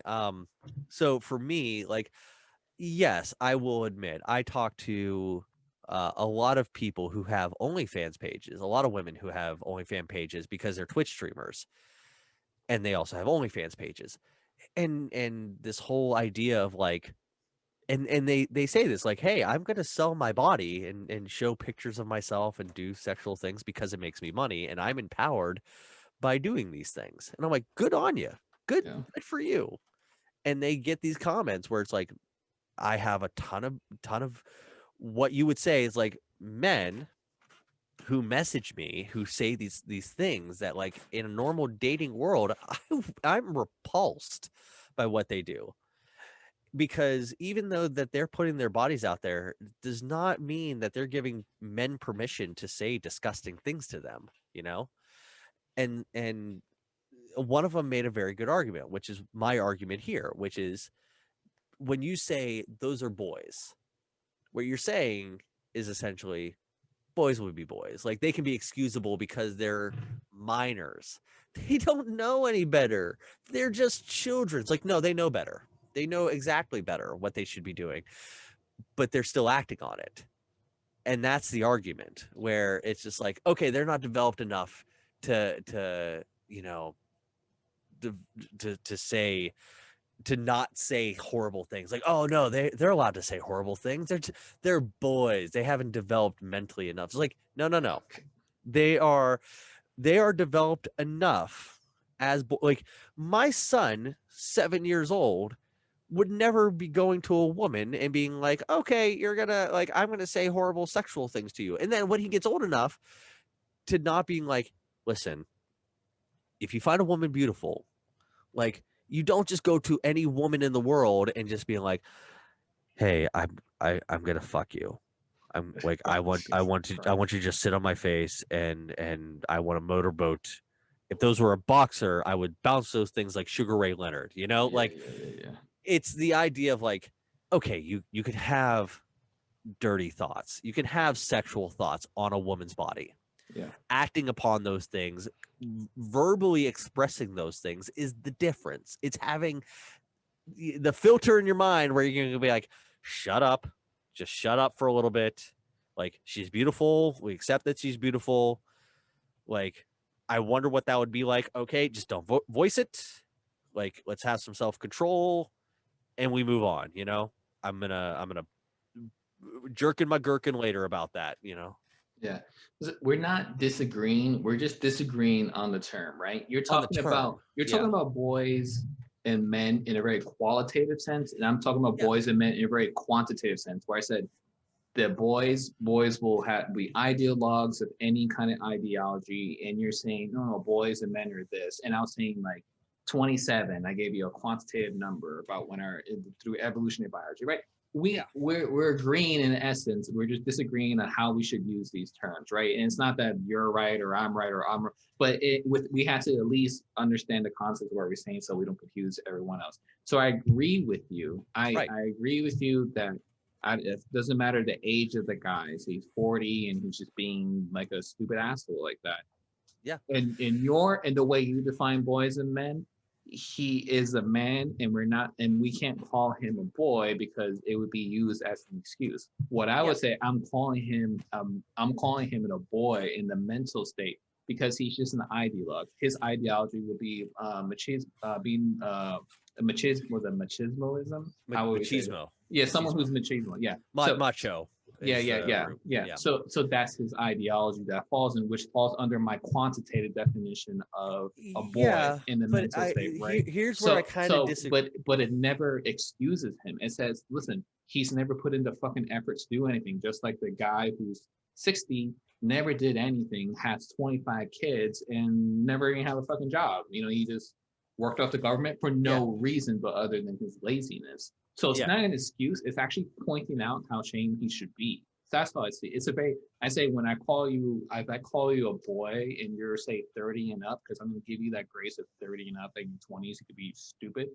I'm actually I'm shaming you through objective and quantitative measures where we can say, we know this can happen because of your brain and you're like this, you should be fucking ashamed of yourself. So I'm doing the opposite of excusing. I'm shaming the person that way. Okay, so let's kind of take the shame away in the idea. Let's remove it. Like, this is not a difference between boys and men. This is a difference between men and assholes. Okay, assholes and boys, I was using the same thing, but yeah, we can. I like that definition. We'll make it better. Because I've met you meet many boys who are like young. They're very sweet boys, and they do things that like are respectful to women, but they're just very shy about the idea. Yeah. Because I mean, you wouldn't do the same thing for girls and women, right? Like, what's the difference between a girl and a woman? The same thing. There'd be one's an ideologue and one isn't. Yeah. Like a woman acts mature, but then a girl can be like, "Oh my god, that guy! I want to bang his head out." You know, like she could like be that's the difference. Feminist. Yeah, she could be a super ideological feminist of like woman power only, and we hate men, or whatever. How far you want to go to vote for women. Yeah, and vote for only for women. You know, they go. It's like the irony of feminism becoming sexism. You know. Oh, yeah. You know, so I'm just giving you. And then you can have a woman, so that's the girl, and the woman could be a feminist, but she doesn't have to be a sexist about it. She can actually critically think and say, oh, I understand feminism and the ups and downs of it, but I understand this too, and put it together and have a critical thought that's actually her own thought. So that would be the difference between a woman and a girl. Okay. Pink, did that answer your question at all? Yeah, we went, where the hell, I don't know where we went with that. These drinks, my gosh.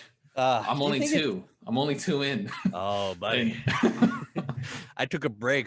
This is a new episode. We're 4 set in. How is that like? Because I want to know, like, is this Dank is chatting with him on it, Okay. and so it's the idea of like, is this show, is anything that we're doing, because this is really an experiment in chatting, conversation, entertainment, as well as information. Yeah, I'm about to use these books I have over here. Yeah, look at that display. That's just the ones that I'm using for writing. I have a crap load over there on the other side of the room. Yes, Pink and Dank are real good friends in real life, and they're sitting in my chat right now. Real good friends, and good friends of mine as well. That I'm very glad that they're here. They are my and thank you so much. Exactly, thank you so much for coming. Let me share this as well while I'm happening. So if anybody wants to hit up our Discord who's not already friends to me and Adam as well, you can check out our Discord, which is the Clouder. And it's a good group of people that shares these ideas. Now, I'm very new, and I hope my ideas aren't too extreme for most people, but this is who I am in the long general terms of the world. I think that a lot of people need to understand that whoever you are in the world, regardless of your ideas, your faith, your color, your creed, your sexual background, or whatever it is, you deserve love. And that's really the point of this whole podcast. And I hope that we are doing something that you guys like. And you guys are the people who make this thing happen. So Adam and I have met through Twitch. We're real good friends now. This has been fantastic for both of us to talk about in our relationship, and any fight that happens, is between two boys. Oh yeah. This is how we become friends. We knock each other down and get up and get a drink. At least 2 drinks, Have you ever had that kind of fight with a guy? Let me ask you that.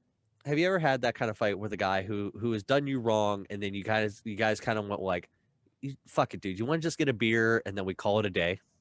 Yeah, it was before the beer might be like alcohol for me. But yeah. No, it was got into a fight. We didn't like each other. We roughed it out like it was the 50s, and then we just worked on each other's cars and we're great friends. That was it. Right. And it was like quick. I mean, within a week that happened. Yeah, we fought on Tuesday. We're at Saturdays at each other's house, helping each other fix cars. Exactly. No problem. Like you take a punch, you buy somebody else a beer, and you move on. Because what a punch does for a guy, you get punched in the face, and like right here, you're like, oh, maybe I was an asshole, and I should rethink about this. I didn't connect right. A punch really makes you rethink some things. You're like, oh, okay, yeah, maybe you had a point. This is where I failed. As long as you don't die.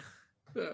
And like, as long as you don't die in any of your failures, you kind of succeeded because you learned something. Yeah. Like if you get punched in the face and you live, then you learn how to take a punch.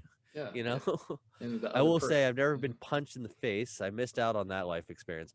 Let me tell you, we're going to get away from the relationships podcast so I can share this. I have been punched in the face.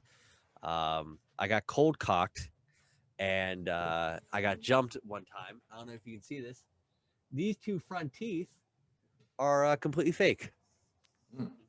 I got cold cocked at a mall, and I got jumped because I was wearing a Letterman's jacket for my high school, which the back of it said drumline and drum major.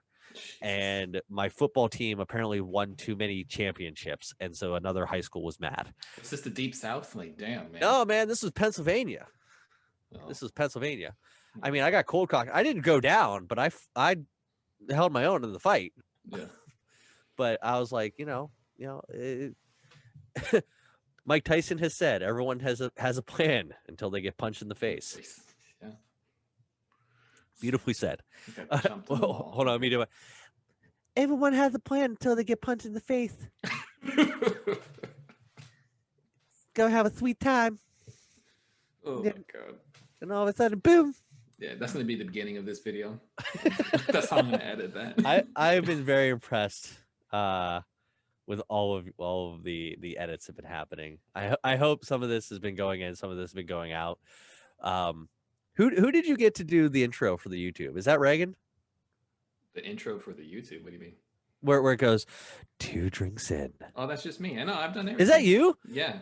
God, you have a sexy voice. I was turned on immediately. That's why I said if I talk closer to the mic, I'm like, hello, ladies and gentlemen. Let's talk about sex. Like, let's talk about sex, baby. Let's talk about. So a lot of people have been actually messaging me in regards to our conversation with Jared last week. About the idea of just like masturbation being a regular thing. Yeah. And I have to say, like, agreeable, like that we men like people, we need to talk about sex and things about that regularly, to let everybody know that whatever you think is weird and you're like, I don't know if this is like something that, do I just do this? No, everybody has done literally everything that you have ever done. Yeah. If you think it's weird, somebody else has done it. And somebody else is probably doing it right now. Yeah, in a way weirder way that you haven't thought of yet. In the weirdest of ways. You have no idea. Like, I don't know if anybody here is a doctor, but you know how many things get shoved up people's butts every day? It's weird. Like, and me going like, that's weird. Like, but it happens to a lot of people. Yeah. And so like that's why I kind of got into that world in which we live in, where I'm like, if you think you're weird and you think a relationship that you want is weird, trust me, there are weirder, happier relationships than what you think is fucking weird. Yeah. There's nothing new under the sun. There really isn't. Whatsoever. Oof. Maybe I'll share some stories from my work, the things I've heard, without ever breaking HIPAA confidentiality, of course, but of course. Yeah, just general stories. Yeah, I'll share in a little bit while you keep talking. Yeah. Well, that's the thing. Like, we go into the deep world of the internet. Exactly. Q-tips get shoved into weird places. You got to wrap your tool. Like, when we talk about the world, right, and weird things that happen, we are on the internet. We have full access to the world in communication. I think this is one of the things that has helped with getting rid of like what Linda was talking about earlier in social norms. Like, the idea, like a social norm in my mind is the nuclear family, the Norman Rockwell painting, which is, a white picket fence, husband and wife, they have 2 kids and a dog. That's the social norm. That's my idea of a social norm. But social norm is actually like anything at this point. Depends on what your social is. Yeah. If you're in a group of swingers and everybody that you hang out with is swingers, then that's your social norm.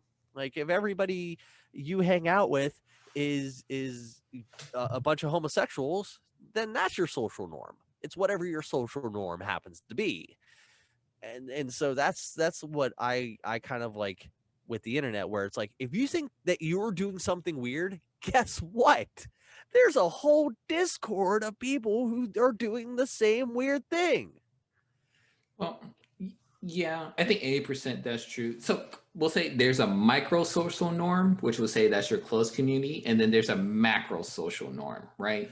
Yeah. And then there's a world social norm where there that doesn't really exist. But like in your micro social norm, you could be a swinger, you could be super religious, it doesn't matter, right? And then there's a macro social norm, we'll say country social norm, like one country social norm for the United States today.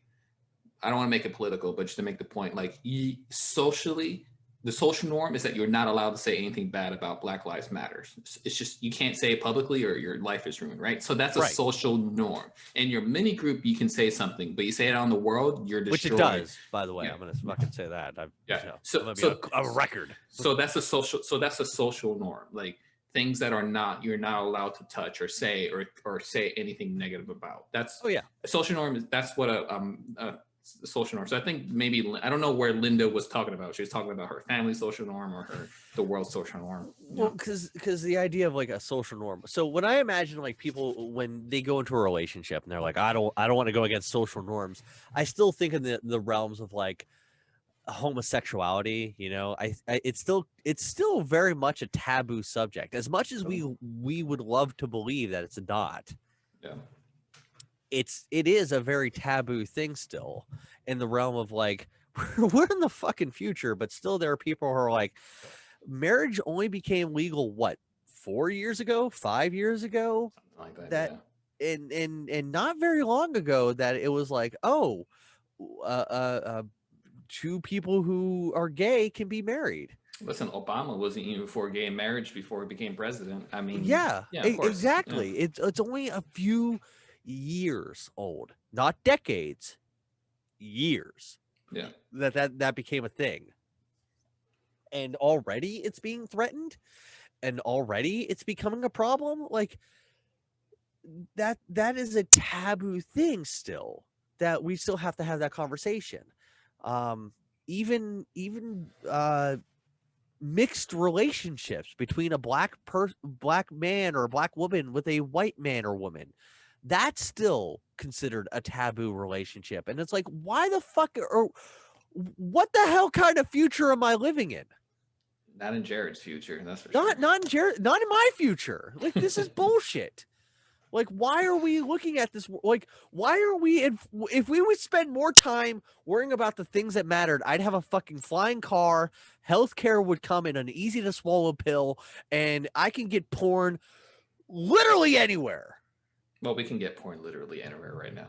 But so, one out of three is not good. You got 2 more things to cover, buddy. And then all porn would be the good porn, like we were talking about, Jared, not that trash porn. Yeah, not that trash porn. I'm talking good meat and potatoes porn. Yeah. But like my point is that like we are sitting in this world and we're not getting, like, I don't have a flying car because we're still fighting for women's rights. I don't have a jetpack that I could hop to work, and like I can't go on a transporter because we're still worried about whether or not a man and a man can adopt, is what I'm getting at.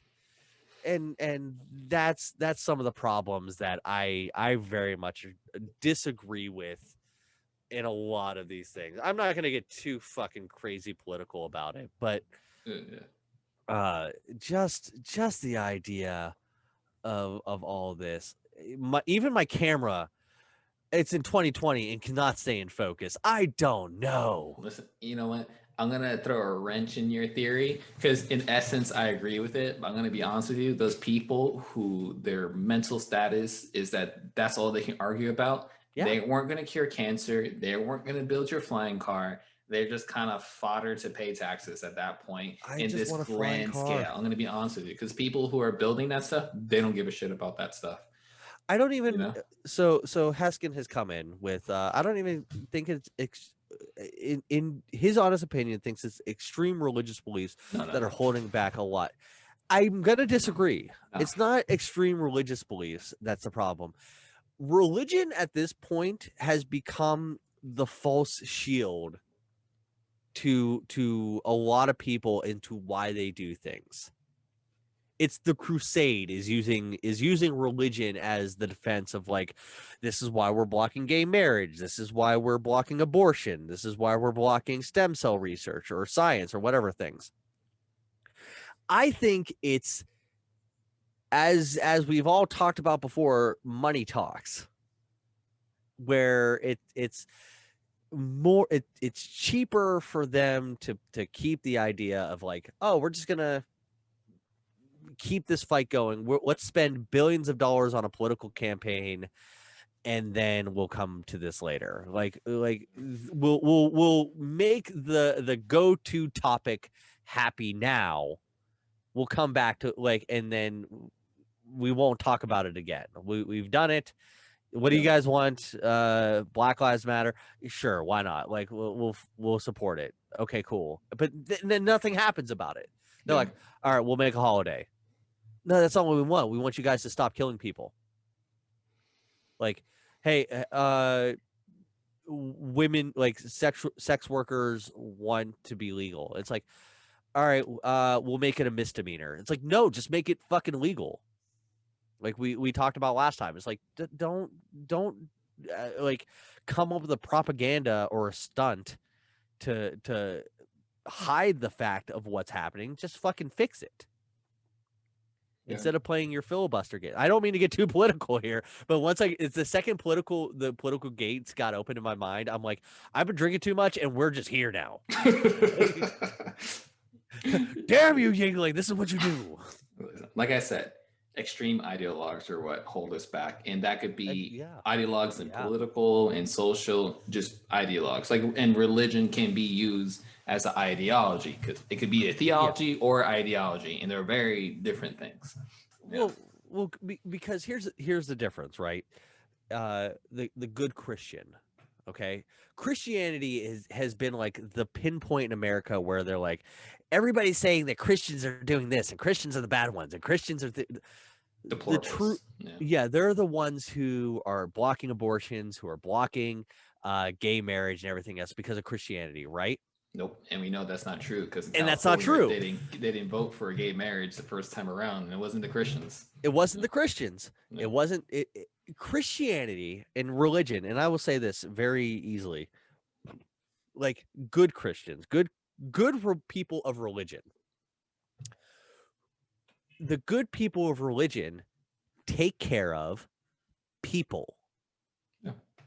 They do it because they do it for other people. When you take care of each other in your religion or whatever it is, you're taking care of other people.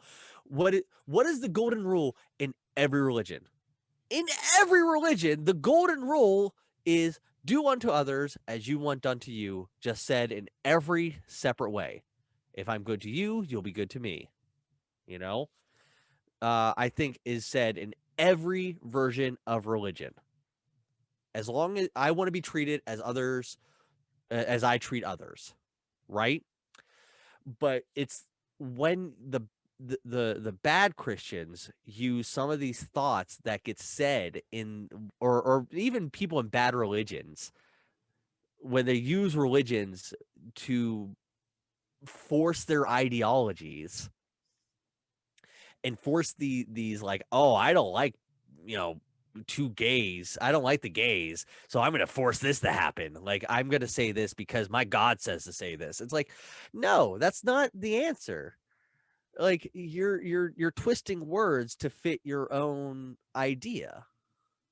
Yeah. Well, listen, any religion, or I'm going to say any ideology that you're not allowed to criticize or critically think, and there's no open conversation, just like in a relationship, there's no open conversation.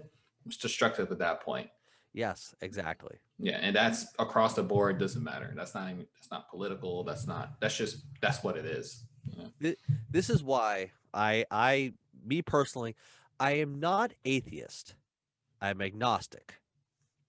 The extreme difference is if you are a Christian, Muslim, Jew, Shindo, Buddhist, whatever you are, that's fine. Believe as you want to believe. Do as you want to do. As long as you're not hurting anybody, be you. If you find something that you can latch onto and be happy with, then be that. Just don't be a dick. Exactly. Don't be a dick. Don't be a dick. Yeah. This is why my religion is Judaism, where the dude abides. Everybody has their own thing. Everybody, as long as in the best case scenarios, you're helping each other as humans. Yeah. So as long as you're helping each other, and you're not like, and you can go ahead and say like, God told me to help you because God said I need to help you. Cool. Okay, sure. You still help somebody. Yeah, that's all that matters at the end of the day. It's your fruits. Yeah. The fruits of your labor is that you help somebody. Like, But if it's like, you need to stop doing something because my God says that what you're doing is wrong, it's like, that's your God. How is your God have any control over my life? Well, Exactly. through the person's actions. That's how.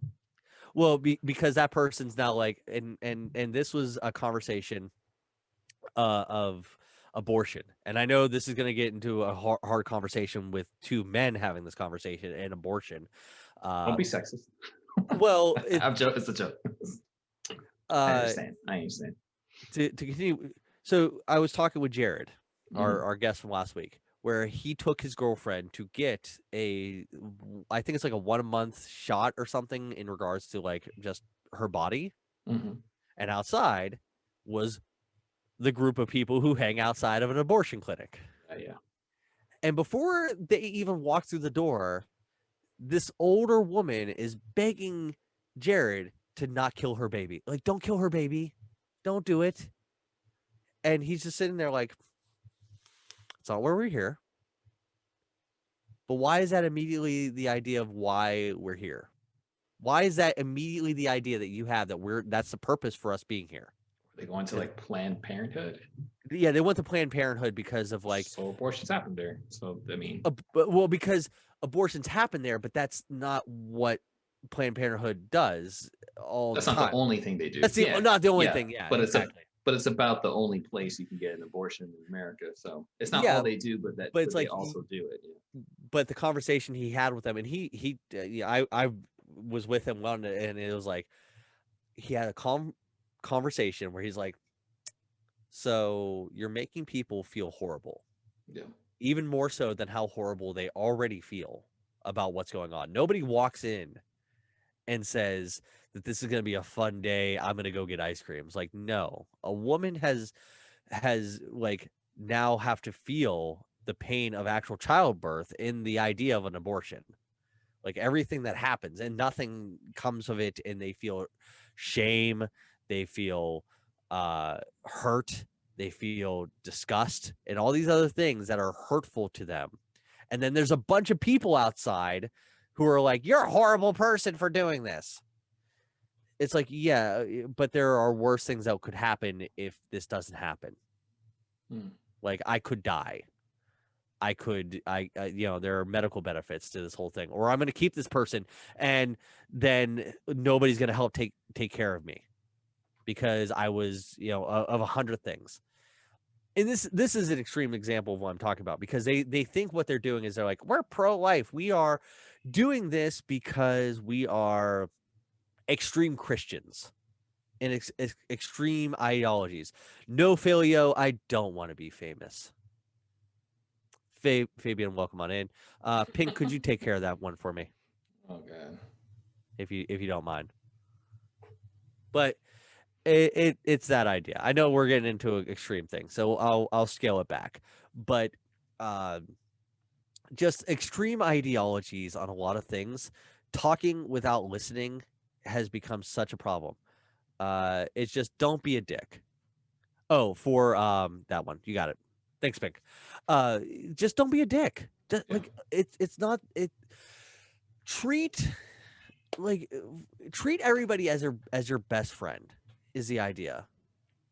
Where like you're honest with people, you're open with people, and just being nice. It's just the way that a lot of people should look at acting as people. And a lot of people don't because they go under the guise of like, I am a Christian. And it's like, well, you're a Christian from 9 a.m.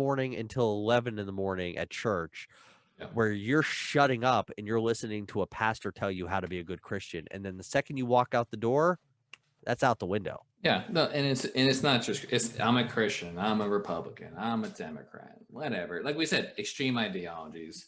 They're rigid. They don't think for themselves. Thoughts have them. They don't have any thoughts. Yeah, yes. I agree with you. So Fabian asked, well, what are we doing? So we're coming around to the end. This is our live recording to our podcast that me and Adam, also known as I Eat Civics on Twitch, We do a Wednesday night live recording of our relationships podcast. Also, partially a life podcast. I don't know fully, but we mostly start with relationships and then mostly fall into something. relationships. Yeah. It always ends in this way. Yeah. Where we take real questions from people who kind of want to know, like, what are some things that they can look at in their relationships, or what are some things that they can do to make themselves better. And we drink and we analyze and we talk about it in a general way, and a safe way, in a way that people should be talking about these things, so that nobody does. We don't shame each other into having different opinions, which is nice. No. That's why we hired each other. No problems. Yeah. And I will say this, one of our comments earlier, I didn't comment on it, Dank, who said therapy is good. Therapy is good. If anybody out there ever thinks that therapy is like for crazy people, it's not. I went to therapy personally for a good 2 years, where I was stressed out at work and I was yelling at like anybody, like my wife. I was yelling at my kids. I was just yelling at me. Like, I didn't know where to go. I didn't know what to do. There was no direction. And you just go and you talk to somebody who is an impartial group, who can kind of like pull you back into your life and pull you back into your own head and make sense of the jumbled mess that you have. It happens. Yeah. And therapy is wonderful to do, like at least once a week, just to get your thoughts out there and have a bunch of people, even if they're either going to affirm what you're talking about, or they're going to ask you the right questions to be like, wait a second, maybe I'm thinking about this the wrong way. The salt mines, the soul's born. That's one way of looking at it. Yeah. You know, my therapy used to be like angrily playing video games, like playing Smash Brothers and releasing this rage that a lot of my friends didn't know about, where it was just, hanging out with my brothers. They were anger inducing a lot. And so I would just disappear into my own world and release my rage. Instead of like yelling at them or fighting with them, I would just do it in a video game. Like even then, that's therapeutic. But after a while, you do have to talk to somebody. You do have to voice, like, I'm really stressed out at work. Like, people are getting on me about stuff, and I don't have, like, because nobody understands the work that you do. Nobody knows what your job is except for you. And then when you talk to a therapist who can be like, let's generally look at your job and give you affirmation, where it's like, yeah, that sounds stressful, and you're like, thank you, like somebody gets it. Therapy is a fantastic thing, and if anybody ever feels that way, fantastic. Our therapy is wonderful. Yeah, I mean, I'm totally biased because I'm a psychotherapist, so I agree. I mean, if you want to hire him, hit him up. But or if you're actually looking for a therapist, I can help you find the right channels for locally, or if you're insurance, you can always hit me up and I'll help you figure that out, because your therapy is not nicotine, Fabian. It's not.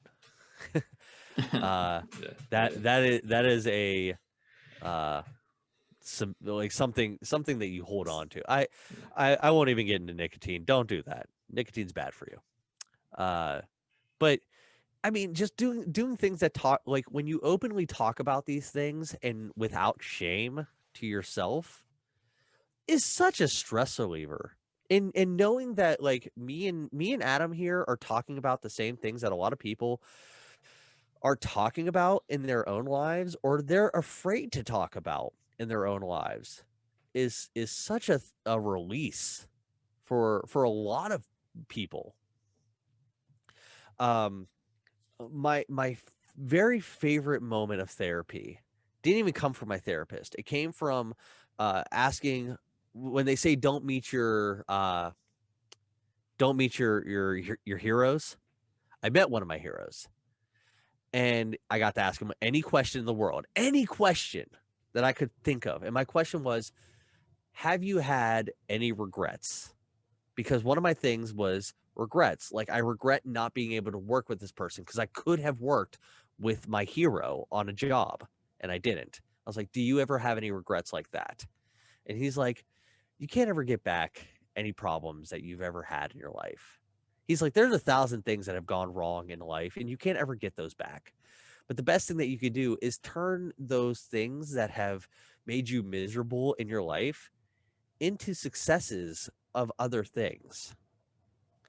And that is the greatest piece. And in hearing that, immediately turns on a light switch in my brain and it says, oh, wait, like we can have success anywhere. I can turn around immediately and forget about something that could have happened in the past and go forward. And that kind of was the inspiration for this whole podcast and for this whole show and for everything that we do for the YouTube and the Twitch and then me and Adam meeting. So regrets turned into this success. Oh. You know, that's the best part of therapy, where it's just like you voice something that you think is nobody else is thinking about. Everybody's thinking about it. We're all doing it. So I'm also very drunk, so why would you listen to me? You see, like, the more you drink, the less I talk. I'm like, yes, tell us more. Tell us more. Yeah. Totally. It just opens up. Yeah. You guys can ask me anything, and I'm completely open at this point. All right, everyone, start asking questions now, quick. Yeah, get weird with it. We just go for a while, and butt stuff. Yes. Oh yeah, we did the butt stuff. We did the butt stuff thing last week. We've already opened up about that one in more ways than one.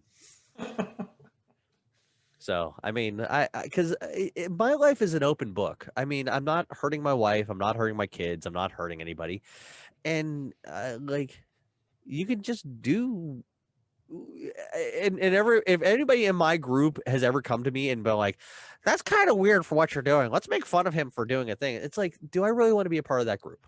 You know, if they would ever to do that. I know they probably won't do that, but you know, like, it's what it is. You know, I'm going to put myself out there because I feel comfortable putting myself out there. If anybody comes to me and they're like, you do butt stuff, that's weird. Like, you do blank, you dress as a furry, that's weird. It's like, then you're not part of my inner circle of people. I don't talk to you anymore.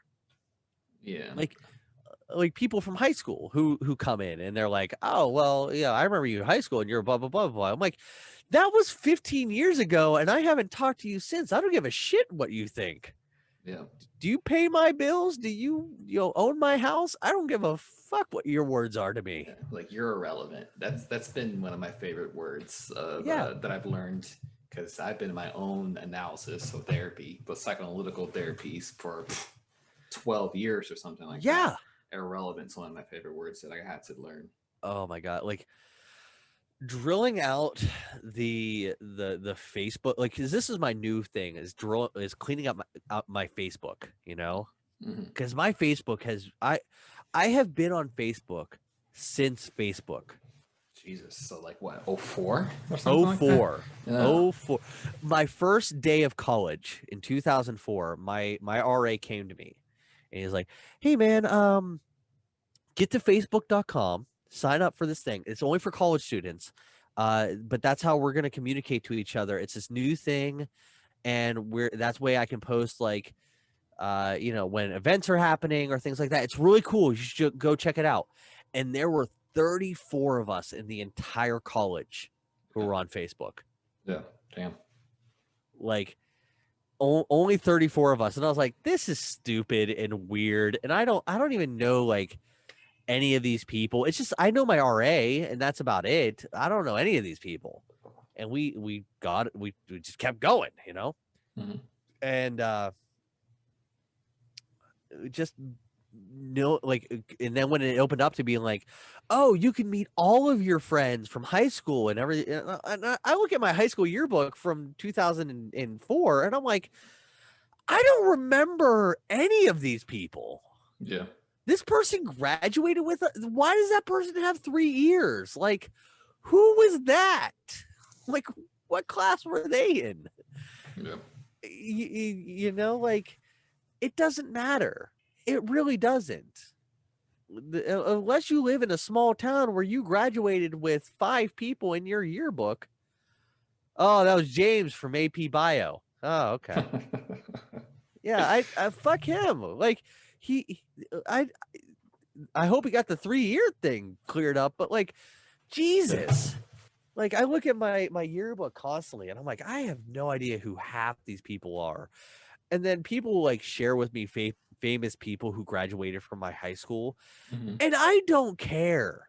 Yeah. Like, somebody told me that Gronkowski graduated like 2 years under me, and I was like, why would I care? I didn't care about Gronkowski then. Why would I care about him now, you know? And I was like, I only talked to maybe 2 or 3, 4 people that from high school, and everybody else, it's like you see them, and you're just like, hi, like who are you? And they're like, oh, it's me, Tiffany. And I'm like, I haven't. Who? Yeah.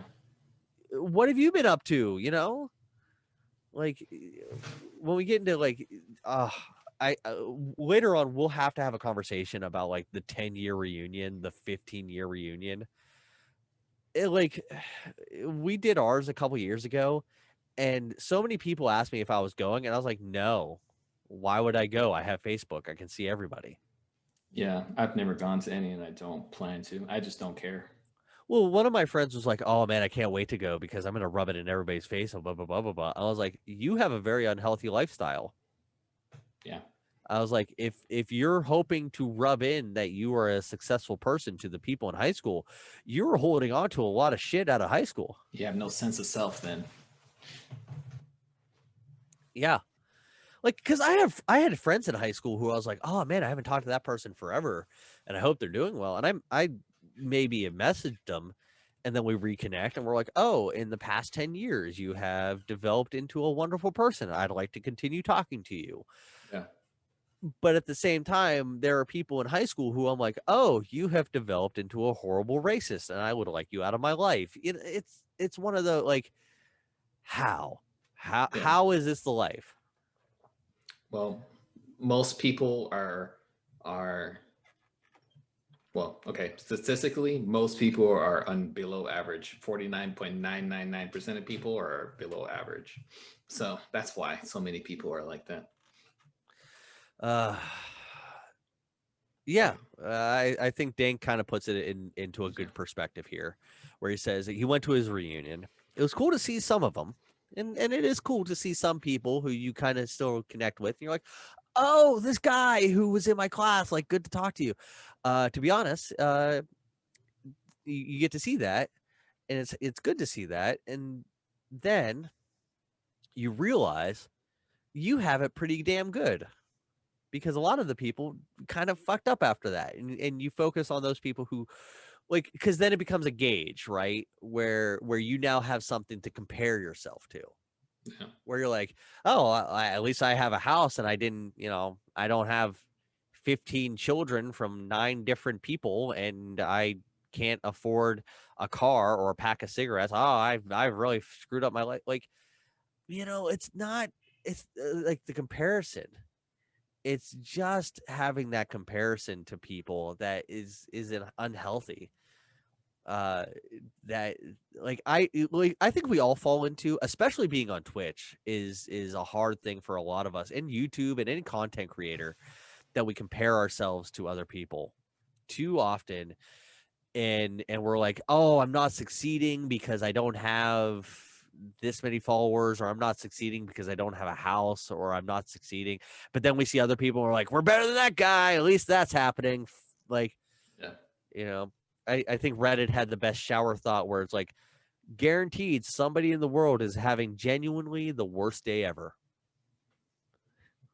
Yeah, someone has to be. Someone has to be, Then someone's having the best day ever too. And somebody's having the best day ever. This is the only day, so genuinely somebody is having one of those two people.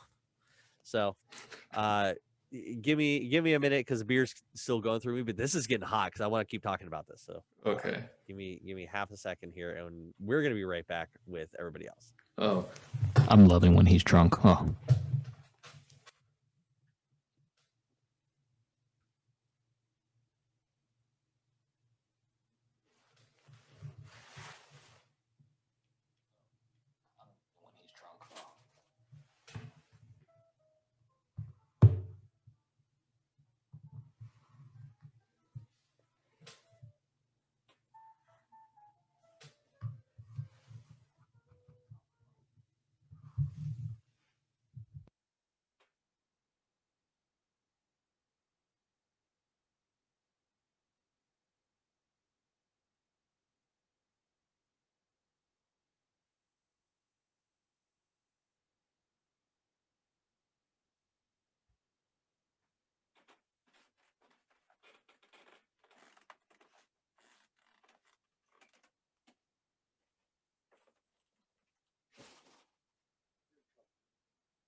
All right, at least I'm back. Let me take a look at chat. Let me take a second here while Adam's away. I saw the request from my 10-year. Looked into it for about an hour and moved on with my life. Yeah. Like requests for your future self. What do you mean? What do you mean with that one, Fabian? I mean, whoa. And we got Island Mexicano coming in. Zenru with that raid. All my sweet people. Catching in some sweet chat. We're talking life. We're talking love. We're talking, all the things that you love to see. Cynic, how are you? Good to see everybody. How was everybody doing on this lovely Wednesday? We're chatting about life. We're chatting about love. We're chatting about how you can be better and all those good things. So we have been going for about 2.5 hours and everything has been happening and everything has been amazing with this full conversation. Oh, yeah. That's the thing about what I love talking about you is that we get deep. We always get deep. We move off relationships and shit gets deep. Oh, I still remember the first conversation we had in your stream. Oh my gosh. Life? Oh my God. What? So if anybody doesn't know, God, you guys are so sweet to me. I love you. Thank you, Zenru. You guys are the best. And if you guys aren't following Mexicano, he's an excellent artist. He's an excellent person. He is a freaking Puerto Rican, and I absolutely love him. So Puerto Ricans. Boricuas. Ah, sí. Come on, you can say the word, right? Boricua. Come on. Boricua? What is it? Boricua. Boricua. There you go. Boricua, see? Right there in the chat. Oh, no. What was it? What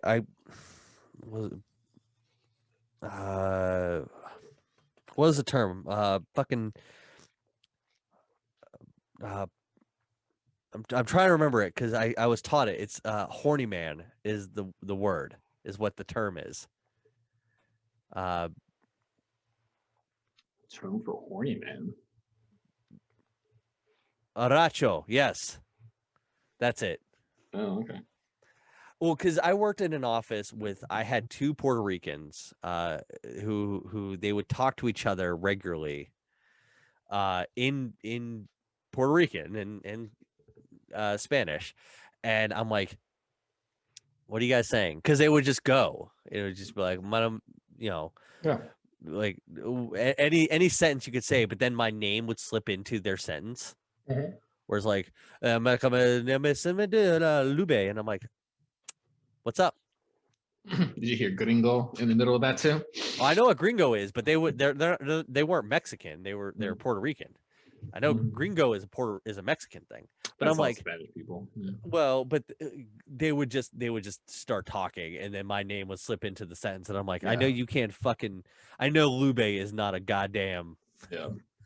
At any term. And I'm like, so what are you trying to say? What are you talking about? And they're like, oh no, we're just saying you're doing a great job. I'm like, are you? Is that what you two were saying? Mm-hmm. Mm-hmm. So it was a fun time working in the Army. Gringo. So the gringo originally. So this is what I was taught, and people can probably back me up. Gringo comes from an old slang term for like old cowboys from Texas, because they would sing a song where the old green grass grows, and so they're like, oh, the gringos and that was what I was taught was the origin story of that whole thing. I have no idea, to be honest. I just know it means like white dude and it's derogatory, Well, my favorite is coconut, where it's a Mexican with white skin, where it's like, look at this coconut. Oh, really? See, so I get called coconut because I'm brown on the outside and white on the inside. On the inside, yeah, exactly. So it's for Hispanics who are first generation. Like our parents weren't born here, but we were in the United States, so we're assimilated. That's also derogatory. I mean, it's It's no. It's that's something like a term that I learned. I was like, that doesn't seem like. It's not derogatory coming from you. It's derogatory coming from people who are Mexican non-first generations, who are like Gen Zero or from a different country. It would be Gen Zero. It's used that way to say like you're not really Hispanic, like get out of here. And then and the other side, people be like, well, you're not really American, so get out of here. You're stuck in limbo between two cultures. That's a whole other first gen issue.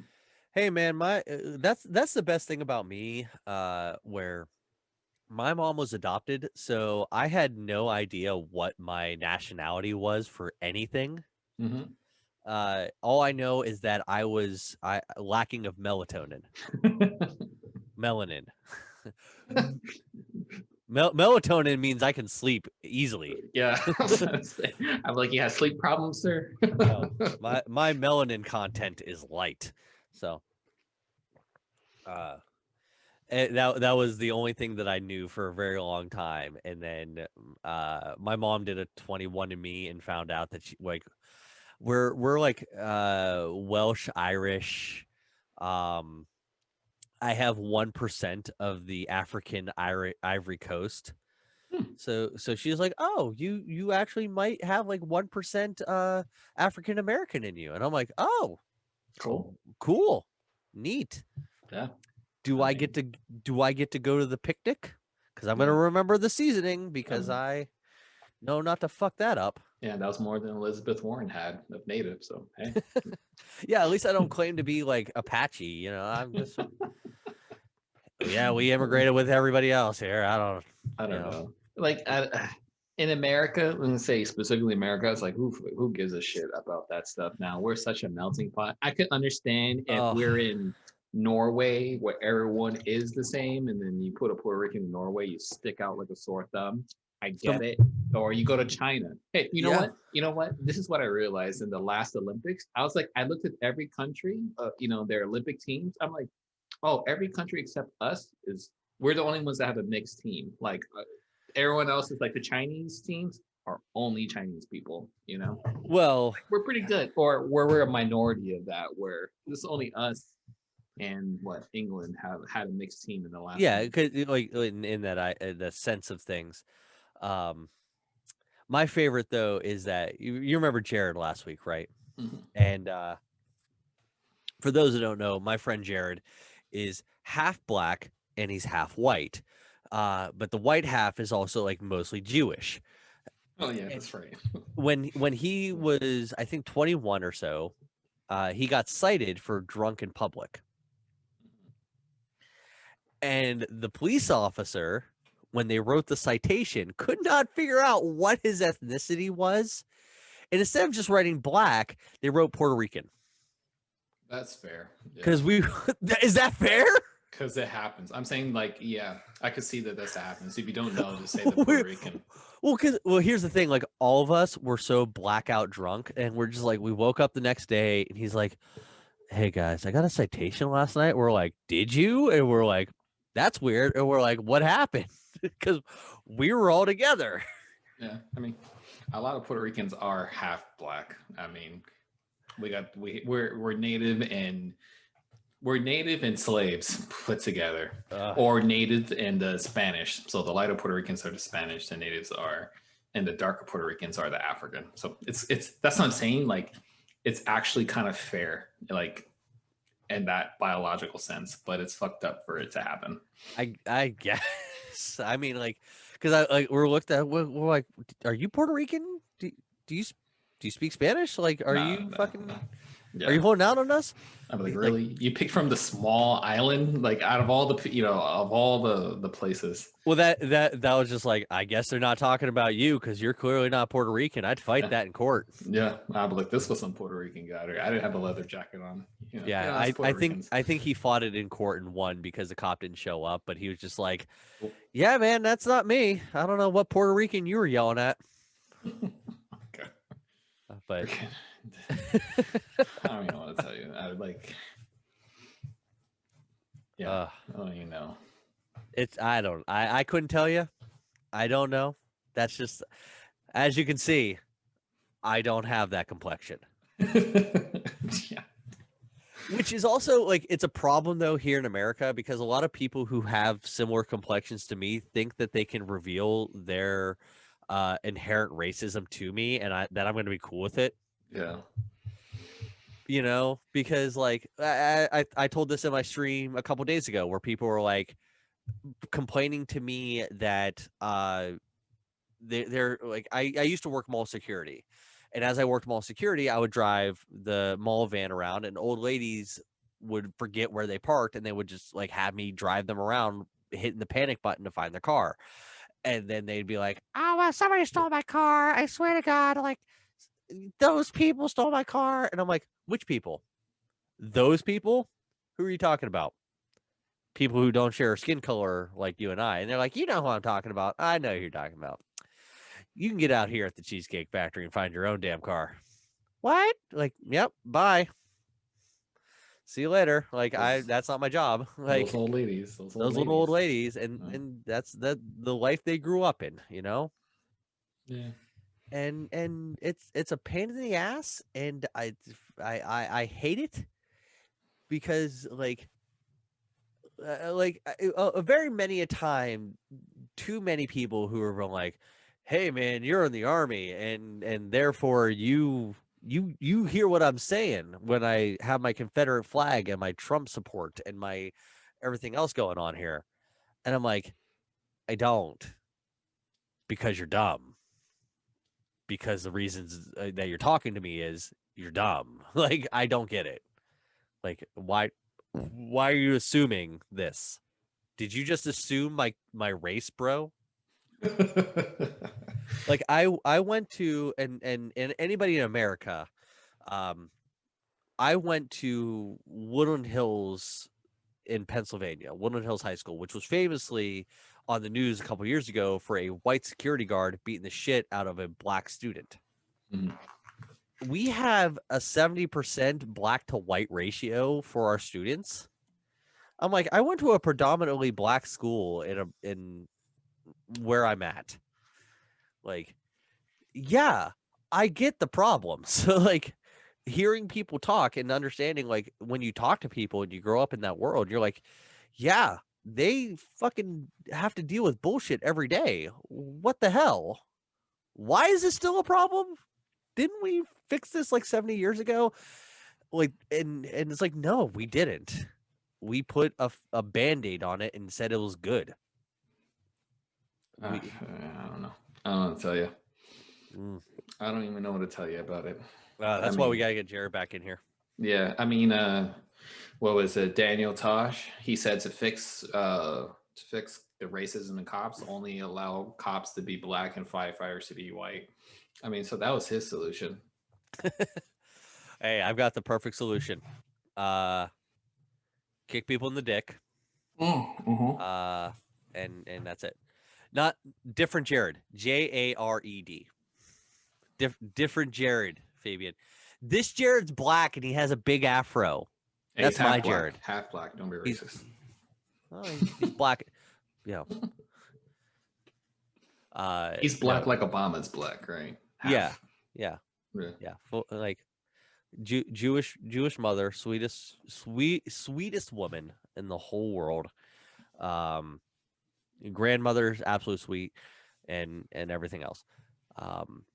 Different Jared. not Jared T, who does speed running and is white as new snow. So sorry, different Jared. But thank you, Fabian. I also forget that Fabian is from Chile as well. It's Chile, right? Because like people from different countries who see these streams, where I'm like, I'm broadcast to the world. Yeah. With everything that's going on here. And a lot of times that I forget that people don't know the politics and some of the struggles that we face here in America, that we are saying from inside. Yeah, way too much McDonald's, you know. Way too much McDonald's. Struggle. I mean, we see problems in the world and we go, oh, that place sucks. But then we look back at here and we're like, man, our place sucks. I wonder what the rest of the world thinks, you know? Fabian hates water. I hate water too. Fish fucking it. That's a reason. Yeah. I mean, we do too. Yeah, but when we do it, it's hot. Anyway, let me drink my water. How many drinks in is this now? Like, I'm at least. I got to be 4 drinks in. I'm a solid 4 drinks in. Caffeine, water, hatred. So Jared and I worked out earlier today, and when we get together, we talk extensively about everything we talked about last week, but even worse. We talk about life. We talk about religion. We talk about everything that you can do to solve the world's problems in a very safe environment that now that I'm drunk, I spew out into the internet for my own channel. Yeah. And butt stuff. Thank you, Fabian. Yes, we talk about butt stuff. Yeah. But I mean, like, it's the thing about the internet is that anything that we talk about here, I'm pretty sure everybody talks about. Like 100%. Everybody has talked about it. Everybody has shared their ideas in a calm, quiet area. And they're like, this is our safe spot. Nobody else talks about this. I'm like, no, everybody fucking talks about it. Or they want to talk about it. They want to talk about it, and nobody fucking says it. Nobody wants, oh man, what if that person hears me? I'm like, who cares? Well, because people get offended by everything. There's the freaking people who are professionally offended. That's the problem. The internet works in binary. Regardless of what I'm talking about, somebody's gonna hate it. It doesn't matter. It doesn't matter until they try to ruin your life. That's the problem. Right? And people are fucked up that way. Well, what are you going to do? Dox me? Who fucking knows? That's what I'm saying. People are limited on that. You're gonna dox my 164 follower stream for what point or purpose? What are you gonna do? People are trash. They're little boys. God, I dream of the day I get a hate raid. That's how I know I made it as a Twitch streamer. Is that a bunch of people show up here and tell me that I'm a piece of shit? Yeah. Oh fuck! I've hit the big time, baby. Markiplier, you better watch your ass because I'm coming. Hate raids are the best raids. Oh my god! Like, because you know that's how you fucking did it, because somebody hates you because they're like, oh, we got one. He's got 8 people watching him now. Let's fuck him up. Yeah. Like, what are you gonna do? You're gonna tell the father of 3, the guy who's an army veteran, and the guy who donated a kidney that he's a piece of shit? Go fuck yourself. You can't say shit to me, son. Okay, we got a relationships question. Okay. Let's bring it back to that. You see that? He's like, fuck you, son. Oh, wait, guys, we got a relationship question. Let's go back to that. Let me. How dare you? Thank you, Doug. Jesus. Dating in the workplace. Thoughts came up in the discussion. No. Should you date in the workplace? No. In 20. Well, okay. There's no workplace right now, right? I mean, we're all at home. Okay. But let's imagine the workplace. Generally, I think it's too dangerous for guys to date in a workplace, because anything you do, if she doesn't like you, can turn into a crime. It happens too often, and it's not worth the risk. Even if it only happens 1 out of every million, which it happens way more than 1 in every million, it's not worth pursuing someone for 1 in a million chance of you losing your career. So that's why I would say no. It's just not worth the risk. It depends on the job.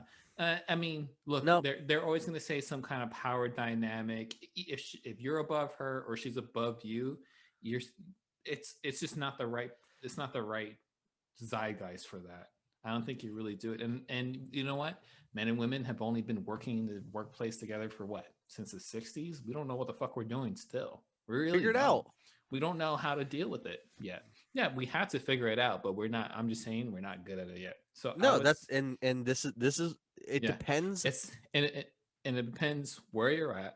It depends the values of your because workplace in New York City is going to be very different from the workplace in Boston to California to Seattle to Montana. All that matters, and it matters on the integrity of the two people. So my guideline would be, don't do it. It's very risky today. 10 years ago, I think it was a little bit less risky. It's very risky today, but play it by ear. My guidelines, no, but play it by ear. That's all I'm saying. You got to be real careful. Real careful. Okay. So let's take that. Mm-hmm. It's risky, right? Do it.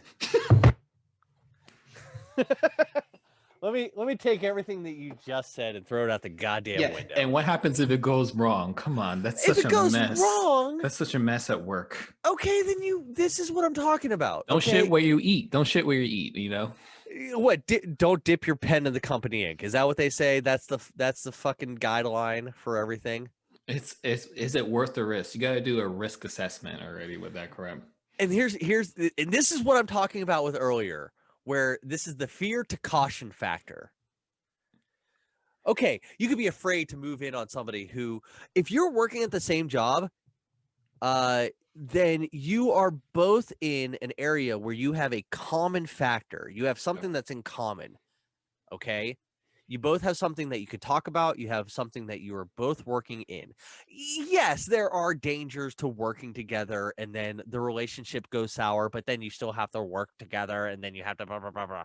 And I can't work with this person because I accidentally pulled out too early and I came in her eye. You know, like it's stuff like that. You know, like, oh, he likes to do butt stuff, and I'm going to hold that against him. If you're a mature adult and you can figure it out in a workplace environment, then it's fine. Like, I wouldn't trust another person to be mature enough to do it unless you really knew them. You would have to vet them in a very good way. On this. No. If you're gonna date someone in a workplace, you need to vet the shit out of them, because they're just okay, look. If you're working with them regularly, you're already vetting the shit out of them. Yeah. But you have to make sure. You have to make sure. That's all I'm saying. You're not working at Starbucks together for 3 months, and then you're just like, oh, I know everything there is to know about this person because we did 40 hours. All the time, though. That's what I'm saying. Don't be loose about it. Be very conscientious about it. That's all I'm saying. I said my guideline is no, but be very conscientious about it if you're going to do it. I can't give you a very distinct no. I can't do it. I said it's just a guideline. It's like the Pirates of the Caribbean, right? Like all those pirate rules are just guidelines. Yeah. You know? Yeah, they're very loosely broken. Yeah. If you can find somebody, check it. Because one, what are you doing? You're in the same place with the same people for a very long time, right? And if you find somebody that is in there and you start talking to them, what are you doing in a work environment? You're working, right? Yeah. But it's inevitable that you're going to develop a relationship with people, as in a talking relationship, that you are in a family-sized relationship where you're regularly with them. You talk to them, you express your emotions, you express your feelings like a relationship. Sooner or later, there's going to be somebody in that set of relationships that you're like, I've been sharing with this one person who's been sharing with me all they're feeling. And we both come to the conclusion that we both have the same feelings about a lot of things. Maybe we should try a relationship. Yeah. Try it. Do it. Like, but I'm not saying that, like, oh man, like you guys are going to come out all hunky-dory and it's going to be the best relationship. It's going to be the best. It's going to be, you guys figured it out. No, you guys are going to talk to each other. You're going to develop naturally, and you guys are going to both feel a certain way about each other. And you're going to be like, oh, yeah, you remember when we worked together at doing blank? And you're like, yeah, we've developed a relationship that we can talk about something and have something in common, like you do when you go on a date. It seems natural to develop some sort of feelings for somebody that you see on a regular basis every day. I agree with caution, but you both feel that way. In my experience, I say, why not? I've had to work really well married and found I found a real crazy. You find somebody in this world, and a lot of people find people in the work environment. in the same work environment. But let's be honest, Dank is the exception to the rule. No, Dank is not exception. You think? No. Sorry. If there's for every 100 work relationships that come out, you think 51 of them end up in a marriage? I think if you want me to throw statistics to this, I'm going to tell you that less than 50% of them end up in a marriage, so he would be an exception. No. I'm not saying that like Dank is a unicorn that we need to Not a unicorn, but the exception to this rule. Oh, whatever your phrasing is. Like it's the idea of how do you make it work? How do you communicate to your partner what you want, what you both want? If you're both working towards a goal in your relationship, if you both can stay romantic in your relationship as well as maintaining a healthy work relationship, good. But if at some point, because here's the thing, you're going into this with the idea of pessimism that it's going to fail, which is what we talked about with Linda, where something bad is going to happen. Oh, well, if you don't date somebody inside the work relationship, because if I date somebody inside the work relationship, then what if we break up and then we're going to have to fight and then we're going to deal with all that? No. Be conscientious. No, I said be conscientious of those added risks. It's just be conscious. If you can manage, you can say this woman or this man is worth the risk of that. Yes, that means you put some thought into it. You just didn't impulsively do it. That's all I'm trying to say. I said my guideline is no, because we're stupid people and we're impulsive. Once you get past the impulse, once we do what Jared said, you whack it out after thinking about them and spend a couple of days and you want to do it, then great. You thought it out. Why are we listening to Jared? He smoked like so much pot before that podcast. He's not a full... It's a great idea, though. I mean, come on. It's such a great idea. We all know that's such a true idea. Yes, but what I'm saying is, it's not. Dank is not like the only one. I didn't say the only one, but I'm saying he's an exception to the rule. Mathematically, he's gonna be the exception. Oh, math is bullshit. How many times have I gone to a math class and said, "When am I ever gonna need this?" Every time. Math is why we can talk to each other and the satellites, and it comes back to Dank. That's math. What has science and math ever done for me in my relationship? No, what I'm saying is that, like, if for Dank, for anybody, if you are in a if you are working, right, and you're working with somebody who you find attractive, who you find in a relationship, like you talk to this person on a regular basis, and you feel comfortable with this person, and you're with this person constantly. I see absolutely no problem with you going with this person and saying, "Hi, we have been talking, we've developed a friendship, we've developed a relationship. You and I should, want to go on a date, like, do you want to go out? Do you want to go do something?" Do it. And if it doesn't work out, like, it doesn't work out, you still do your job. You might hate that person because it's just like, that person lied to me. It's like, yeah, I'm sorry. Like, let's just stay professional. We'll stay cordial. We'll do whatever the job is, whatever, because in a healthy relationship that you can do that. I'm not saying that all of these end perfectly, and I'm not saying that you're gonna find the person that you love and you will marry in your job, but I'm not gonna discourage you from trying that, and I'm not gonna discourage you from following your heart on this matter. I'm discouraging people from blindly, impulsively doing it without conscientious and don't just find the first person who shows up at your workplace and that person just got hired and like, hey, look at Rachel who just got hired as the new secretary. I think I'm going to ask her out on a date. That's all I'm saying. Just don't do that. Think about it, man. Just think about it before you act. Let's see what we got here. Let me catch up on chat too. As a person who's seeing coworkers date another at various jobs, at least 90% of it does not work out at all. And I've seen my bosses deal with the aftermath because the two start doing bad decisions. That's because and that's part of this whole thing that people get into these relationships when they just fucking jump in.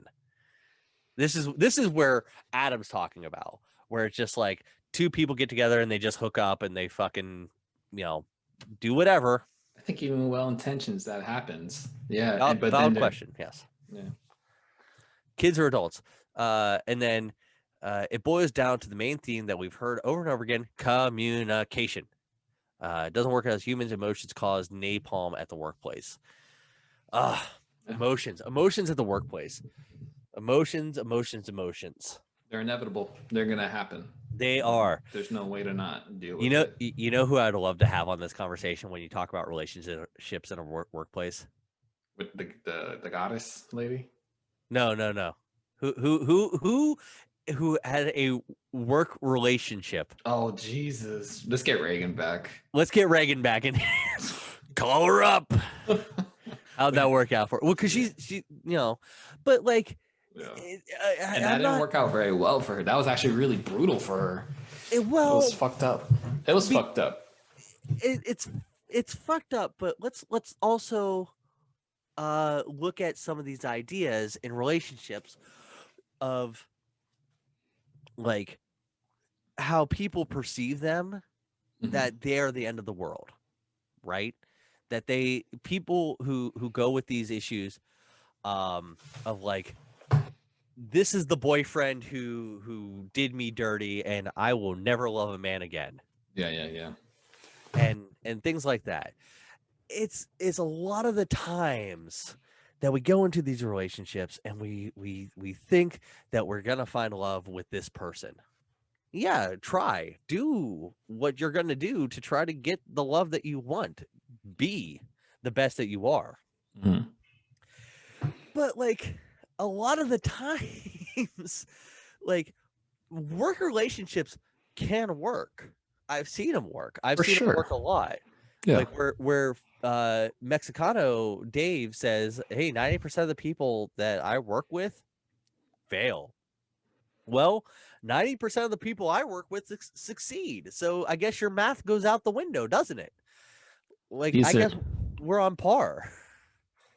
And I don't know the full statistics, but I mean, like, it's not impossible. And to give a straight no is unreasonable. Well, I didn't give a straight no. You gave a straight no. I said as the guideline, no, until you're conscientious about it and really give it a thought. So I say no until you actually put some thought into it. You guidelined it no. That's a no. Yeah, our guideline, don't do it until you freaking think about it. That's it. Okay. That's it. Yeah, I think that's the fairest way to do that. Or my other option would be, just do it and don't think anything about it and just like get your dick wet. No, that's when you start losing your job. You know? Yeah, gentlemen, don't just get your dick wet. Ladies, don't just get your dick wet. Yeah, just fucking like a workplace relationship is definitely a relationship that's like, we have to take time, we have to talk, we have to communicate, and we have to proceed with caution. Yeah, that's it. Just be careful. And workplace relationships could be great because then you two can go off and make your own business as a husband and wife or boyfriend and girlfriend, and then do some great things. I'm telling, with more risk, there's more rewards, right? You guys can take over something. That's insane, but just be conscientious about it. Right? Jerk off a couple times, just clear your mind. Do some data gathering, some data analysis, figure it out, vet them, vet yourself. And then let's just keep taking that advice. Ladies, gentlemen, just keep jerking off. Yeah. Just flicking the bean. Yeah. Rubbing the monkey. And just make sure you're doing it right enough. And then, but it's okay to take the risks, but also know what your risks are. That's it. Second job. So I should aim for someone at my second job, the part-time job, not my full-time career. I mean, I don't think that's what we're trying to say, but no. And again, this is an idea of, remember, the person that you are pursuing, looking at, interested in, attracted to, whatever it is. Now, the idea is not that you're going to immediately go for like whatever, like you develop a relationship, and this is part of like, you hang out with friends and you find more relationships where you are just making friends. Yeah. And then sooner or later, those friendships grow into something romantic or something And that's good. more, like it's not so much that you're setting yourself up for all those. I'm just saying on record, be conscientious about it and really figure out what you're doing. It's not 2012 anymore. It's a Yeah, different world. Just be careful. That's it. Because someone can lie and screw you over, and that's if you're a man or a easily, woman. So easily. that's the extra risk, but you have extra rewards later down the line if it works out. Just like anything else. Well, Pink Contender and Dank are high fiving in my chat, so I just gotta high five them back for the whole setup. Oh my gosh. I mean, So everybody kind of gets their own conversation. of course, of course. It's not gonna be a hard thing for everybody to do. That relationships are, like Dank said, are a hell of a thing. A hell of a thing. And if I could be in a chat and in 3 hours be like, all right, here's everything you need to do to have a happy, healthy relationship. Let me tell you about my marriage. And then the world would be solved. I You, wouldn't need a 3-hour chat to tell you how to fucking do a relationship. no, you would sell that in like a 3-week program for $100,000. God, I would be making bank, son. My God, I know. I would be making subs like a motherfucker. People who are just hanging out in my chat and not following me right now as banana sandwiches. Denk says he'll add, I dated one girl. It ended horribly. And when I moved to a new store as a manager, she knew all of them. And my life was hell for a month until they actually got to know me, which Yeah. is The that's a real risk. thing. Yeah. That's part of the risk. Okay. I won't deny the risk. Of like you do something with like one place and then the next place they spread rumors or Yeah. whatever else it And is. social media makes it that much worse than Oh, 90s. social media is the They'll worst. wreck you on that. They'll start sharing texts with your mom and all this stuff. Like it's a totally different world. That's what I'm saying. 10 years ago and today is a different place for that stuff. Yeah, it's and that's a very hard thing you do when you take risks like that. But you remain true to yourself. Okay, you remain you proceed in your life as you are. Okay, and be open and be honest and be who you are to yourself. Move with confidence, and sooner or later people start to see the true you. Like you come out in your true self in a lot of people's perception. The more you talk to somebody, the more you present yourself in a regular conversation with a lot of people. Now, when we said we're doing a relationships podcast, this is not about like a man and a woman having sex with each other. This is like people connecting with people. Yeah. Like, how do you maintain these connections with each other? Just like as you continue to be yourself, you find your tribe, so to speak. You find more people who are exactly like you and you go with them. Like it takes time. It takes like as long as you're true to yourself about a lot of the things that you do and not try to put on this facade of I'm going to be the best for them and I don't like who I am, but I'm being an act so everybody else likes me. Yeah. You're not being true to yourself and you don't like the people that you're with. You're just doing that because you think you want to do that because that's the social norms. Sounds like high school. And yeah, exactly. That's like high school. You put on this facade of a person that you think everybody wants to see. And then you end up hating yourself at the end of the day. Yep. It's not healthy. It's not the right way to be. And in a world where we have endless social media,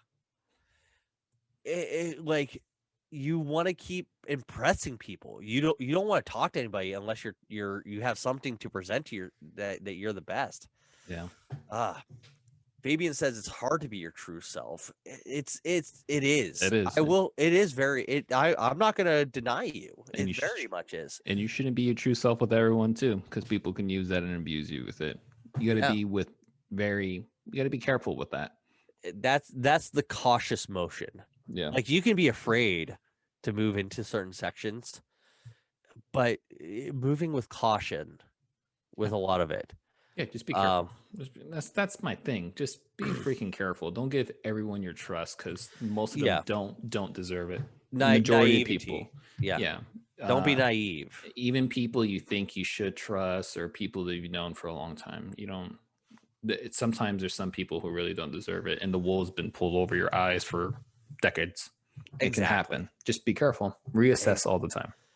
And that's what I love about being here with everybody, is that like I don't care who you are, I don't care where you've been, as long as you say that you love me. And yes, I did just quote Backstreet Boys.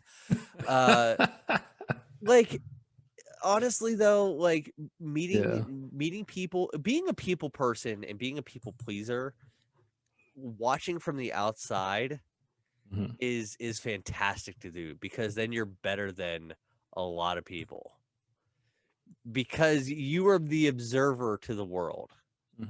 You are able to manipulate, and you are able to consciously control the world around you, because you're not held by other people. You're just able to watch, and you're like, people are interesting. When people say they hate people, I love those people. They hate people? Yeah.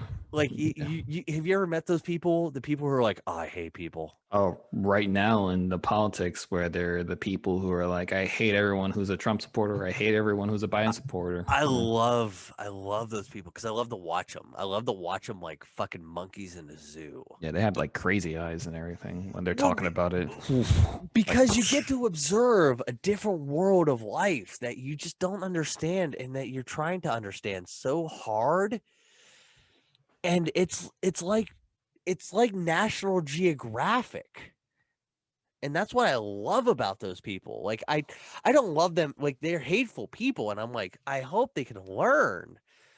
But I love those people, you know? It's interesting. That's why I watched the Tiger King. We're like, what the fuck is going on here? I watched the first episode, and I just like could not handle any more of it. Oh man, that's a comfort zone that you need to get out of and get to like at least episode 4. I fell asleep, man. I was falling asleep. It bore the crap out of me. Banana sandwiches. I loved it. You avoided it? We just lost Pink. He unfollowed. I lost Pink. He unfollowed me. Yeah. That's a shame. He was my mod too. That's it. It's a damn shame when you lose a Pink contender. That's what happens. You talk about real shit, we lose some people, right? The Backstreet Boys. Listen, my wife is a huge Backstreet Boys fan, and she took me to the world tour last year. I bought her tickets. And it was just like, because she was supposed to go with a friend of hers, and her friend canceled, so me and her went. Yep. How many White Claws and regret did I see in the audience? Really? I was just like, and so many people who, again, I knew in high school, who were like Kendall, and I was like, like, what's going on? Yeah. And I'm just sitting there like in the distance, like, oh man, this is fantastic. It's a fantastic thing to watch. Yeah. It's like amazing to watch, because everybody's like so excited. And I'm like, you guys realize that they're married, they have their own lives. They're not going to drop their $1 million mansions to pay alimony because they're nailing a groupie. You know? Maybe they will. Tiger Woods did. So, you know. Hey, Tiger Woods got his own problems. All right. I'm just saying there's 5 of them up there, right? There's that. And yeah, it was 5 Backstreet Boys, right? There's 5 Backstreet Boys, and you never know. Hey, you never know. They just got to grab one of them. They knew their fucking audience. Let me just say that. All of us in our 30s. But that's the thing. Like, I couldn't be like miserable the whole time, like, because my wife's into it, and I can't be just sitting there like, my life likes this, and I don't like this at all. I had to be up there. I'm like, I don't care who you are. Yeah. Oh Because yeah. I'm like, this shit's catchy, and I fucking heard it a million times in high school. Fuck yeah, I'm gonna fucking sing to it the whole time. We're gonna fucking party. Yeah. Give me a White Claw. We're drinking tonight. Yeah. Am I going to be fucked up after it? Sure, let's fucking drink. Yeah. Look, if someone gave me tickets to the Spice Girls, I'd go. I don't give a shit. Yeah. I Oh, have no dude, shame. Spice Girl showed up in full force. We'd be fucking like, we're drinking. We're drinking. All right, let's do it. Let's have fun. Who cares? I got no pride in that. So tell me what you want, what you really. I'm like, fuck yeah, let's relive this moment. Yeah. It's good times, man. Just have some fun in life. Why are people so fucking stuck up? Yeah, why are we miserable about anything? Except I wouldn't go to a Justin Bieber one though. I can't. I missed that train. No, I disrespect him so much. If somebody gave me tickets to a Justin Bieber thing, I would fucking go. I couldn't. I'd tell them. I would go to any, and this goes back to my idea. Okay, so this goes back to the thing that I was talking about earlier, the idea of yes. I know his songs. That's the problem. I don't give a shit about his songs. I don't have that feeling towards him. You know, it's just like because I'm not going to be there like, oh my God, Bieber. Like, it's going to be the idea of watching everybody else around me lose their shit. Yeah. Like, because you got to know what to watch. You're not watching the right things. Everybody's like, I'm not going to go to a thing. Like, fuck yeah, I'd go to a thing. If somebody showed up tomorrow and was like, hey, man, Nickelback's in town and I got 2 tickets. Do you want to be the guy that goes with me in Nickelback? I'm like, fuck yeah, I'm going to go see Nickelback because what the fuck else am I doing? We're going to go see Nickelback. Something might happen. I'd be like, come on, where's the Photograph song? I can't wait. No, because you go to the Photograph song. What are you going to do? Look at this graph. You're gonna watch smart ass comments and you're gonna fucking be like, oh, Chad. Yeah. Chad Kroger, what are you doing, man? Like, I like Nickelback. I got no shame. I just like them.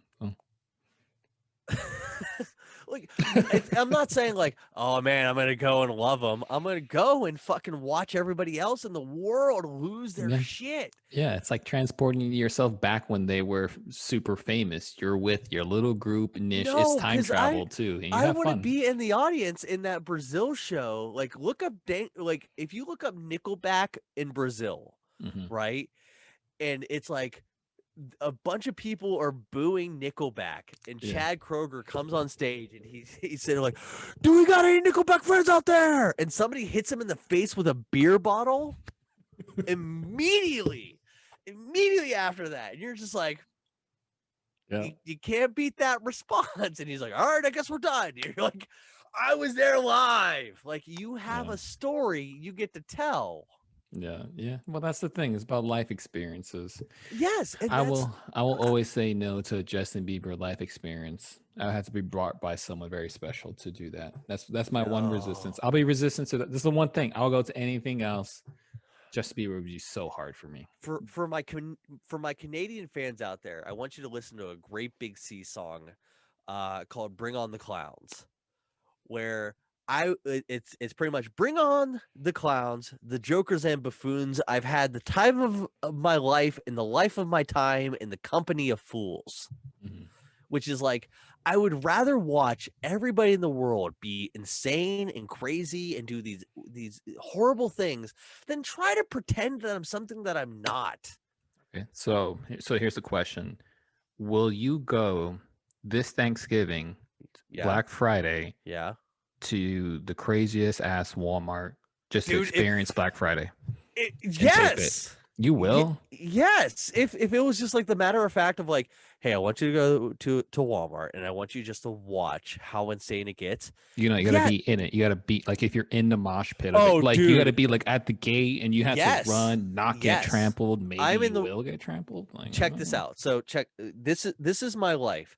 The first time I didn't know about Black Friday shopping until I started dating my wife. Okay. I went the first Thanksgiving of us together.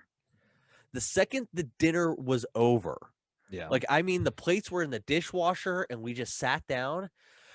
Like, the amount of like fucking like shoppers books and things that came out, like her brothers, her mom, her dad, it was like a war table just got flipped over and we went into the war room. Damn. And they're like, all right, you guys are going to Walmart. You guys going to Best Buy. You guys hit up Circuit City. We're going to fucking get out there, and I'm going to drop you guys off now. There's a sale here, and that guy wants it. I'm like, what's going on? What are we doing? And they're like, no, we're going Black Friday shopping. I'm like, are we? Is that how it goes? And we just fucking, I was like, this is insane. And we just like went crazy. And I was like, did we get that thing? And they're like, yeah, we got it. I'm like, yeah, we got the thing. And then I was like, oh, we missed the thing. Like, I'm not crazy about it. I'm not like, oh man, well, I gotta punch a guy in the face, but I'm like, this is a story to tell. Yeah.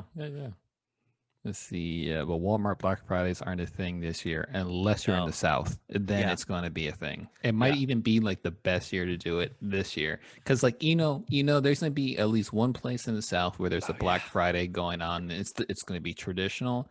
And then like someone is going to go in front of the TVs, take off their mask and start coughing just to defend the TVs so they can have them on. That's going to happen. It's going to be biological warfare this year. I'm not doing it this year. Oh my gosh. And people not doing it this year because I'm oh my gosh. I'm a true believer of this whole COVID-19 thing that they got going on. Yeah. But like see. But yeah, it's the thing about Chad Kroger getting hit in the face with a beer bottle at Brazil. Yeah.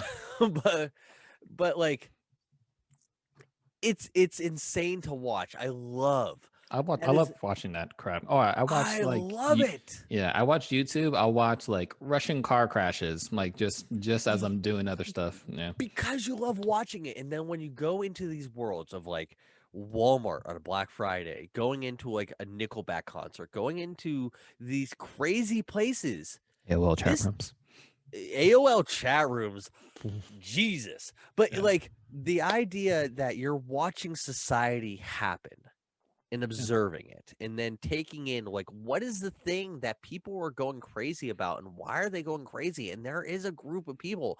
This is why everybody's in this whole like idea of flat earthers. Because they get convinced. That's why people think that nobody landed on the moon, and people think that COVID is unreal. It's because they go into this group of people, and you watch. You're like, what are the arguments? It's when you hit the precipice of you starting to believe their bullshit, but not jumping in. Yeah. That's the fine line that I walk every day when I go into these worlds, and it's very exciting to me.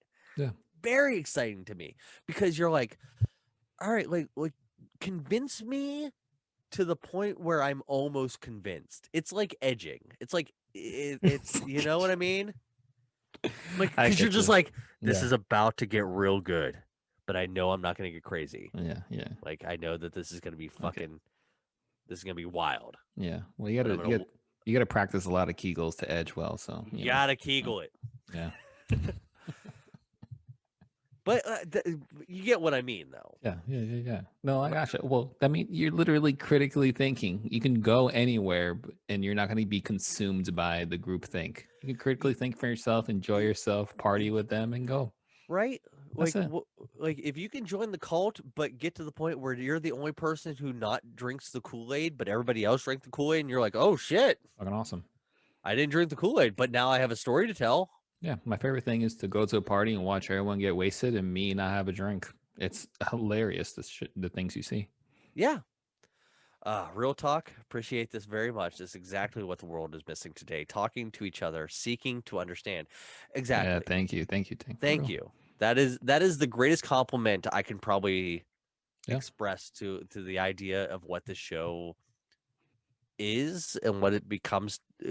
This is those late night like conversations that I think a lot of people have that people miss, like in high school when you have a sleepover and you're 3 o'clock in the morning and you're probably where we are now, where I've been drinking, you've been drinking, you chatters probably been drinking.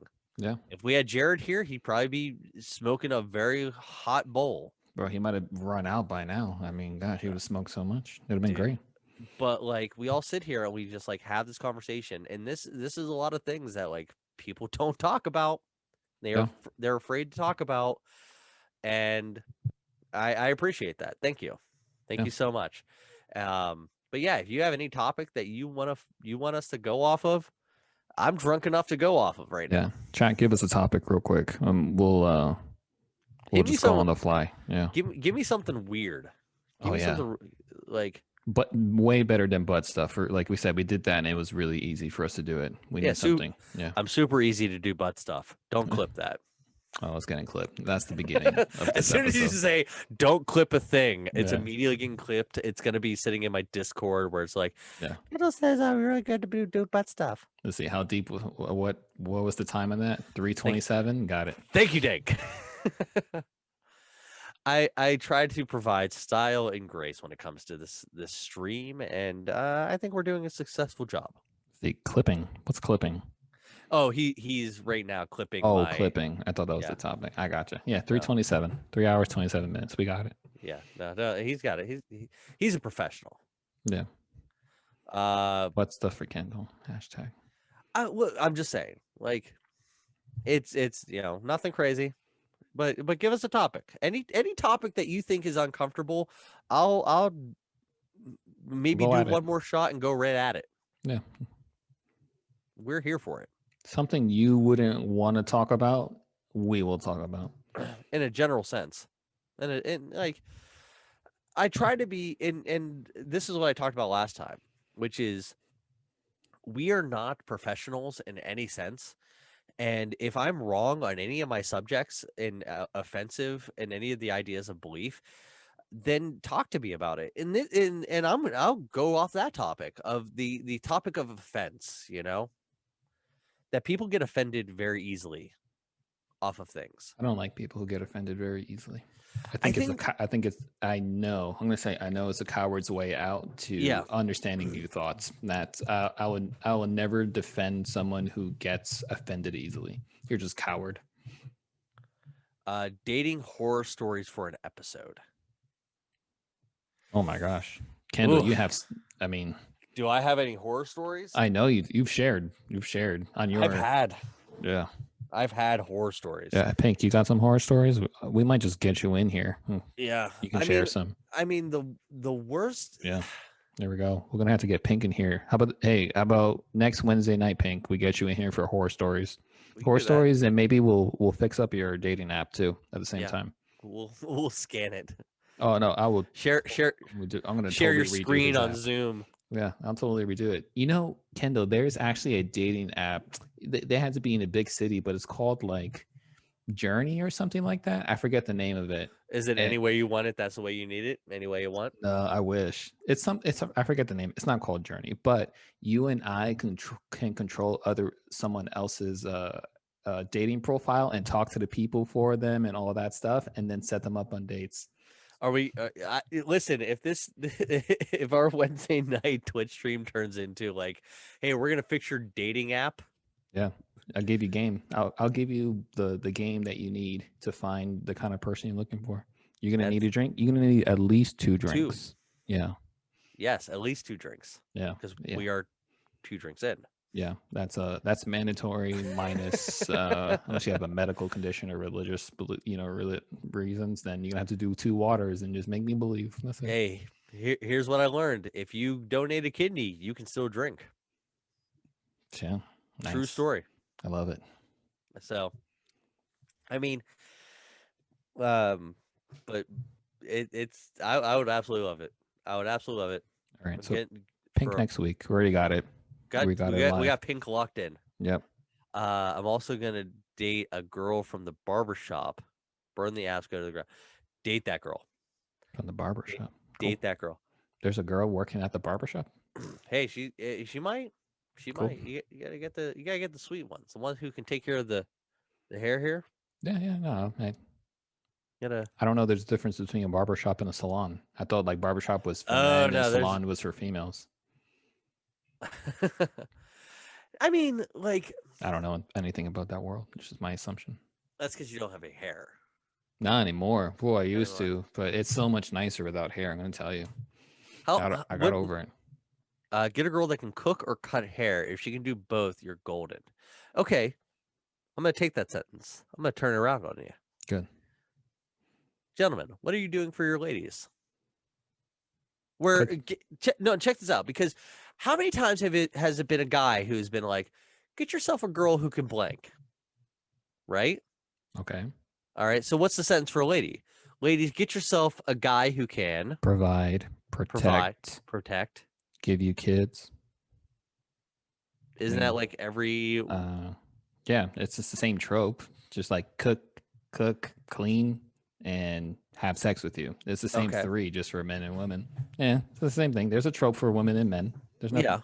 Yeah. Equal rights, equality, feminism. Same thing. Same thing, right? We're just humans, species. Men, here's the simple ones for you. Figure out a way to make a good cocktail.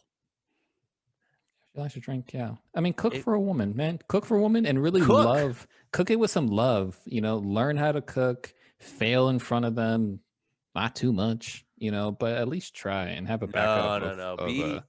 Be genuine. If you fail a lot, but your woman still stands by you, yeah. Like, I fail daily.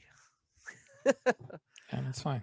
But I mean, like, learn. Like, try, learn, talk, communicate, be there. Find out their love language. Find out the thing that makes them appreciate you. Yeah. Like, and express your own love language, because even when you do that, the lady eats that up because you're expressing your own feelings.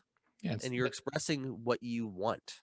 Yeah, that's the emotional communication. People are so hung up on talking communication when that's about like 10% or less of how humans communicate. You got to do all the other stuff to really have a relationship. Because if people could just if two good word communicators could talk well, and that's what our relationship needed, then therapists could just hook up with each other and have a perfect relationship. And that shit doesn't happen. Therapists are awful together. So build that emotional stuff with people. So cooking, helping her clean, and mattering on how she is. Maybe she likes to feel like a woman and wants to feel small. Well, pick her ass up, work out, pick her ass up, spin her around, whatever you it gotta is. do. It's not a big deal to work out and spin her around if it creates a great relationship, Yeah. I mean, men, get out there. Make my recommendation, okay, is you don't have to do much to really show your love for the other person, for your lady, in a general sense. For me, it's a simple matter of, if my wife says, hey, I want a cheese board, I'm making her a cheese board. Yeah, that's it. Okay, you just go out and do that. She says, I really would like a glass of wine, pour her a glass of wine. Yeah, she's not trying to. This is not the Da Vinci Code, okay? Yeah, and when you give her a glass of wine, get her a couple pieces of cheese too, even though she didn't ask, because she remembered from the last time. Bitches love cheese boards. That's the beginning clip. What time was that one? Let's see. Hold on. Who's clipping that one? Yeah, clip that one. Yeah. Oh, look at the love that's happening in chat right now. It's a lot of love happening. Yeah, man. It's a lot of love. A lot of love. I don't know how the terms of services on Twitch would respond to bitches love cheese boards. Yeah, don't clip it. Yeah, don't. But bitches love cheese boards. I mean, am I wrong? Like, how many charcuterie boards have I been seeing around? Unless they have like a dairy intolerance, then yeah, don't do that. That'd be messed up. Yeah, that'd be wrong. Should be on the toilet, and that's not nice.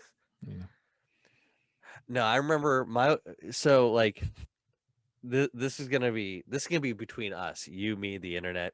Yep. My wife, I love her. Oh boy, you sure we should talk about this? I'm doing it. No. I know you're doing it, but we're doing it. Oh, all right, man. I asked the question. Oh man, and he's drinking straight from the bottle. All right, we're doing it. Wow. All right. Oof. This is how the moment I knew that, like, this was going to be a thing with me and my wife, that we are together. Thank you.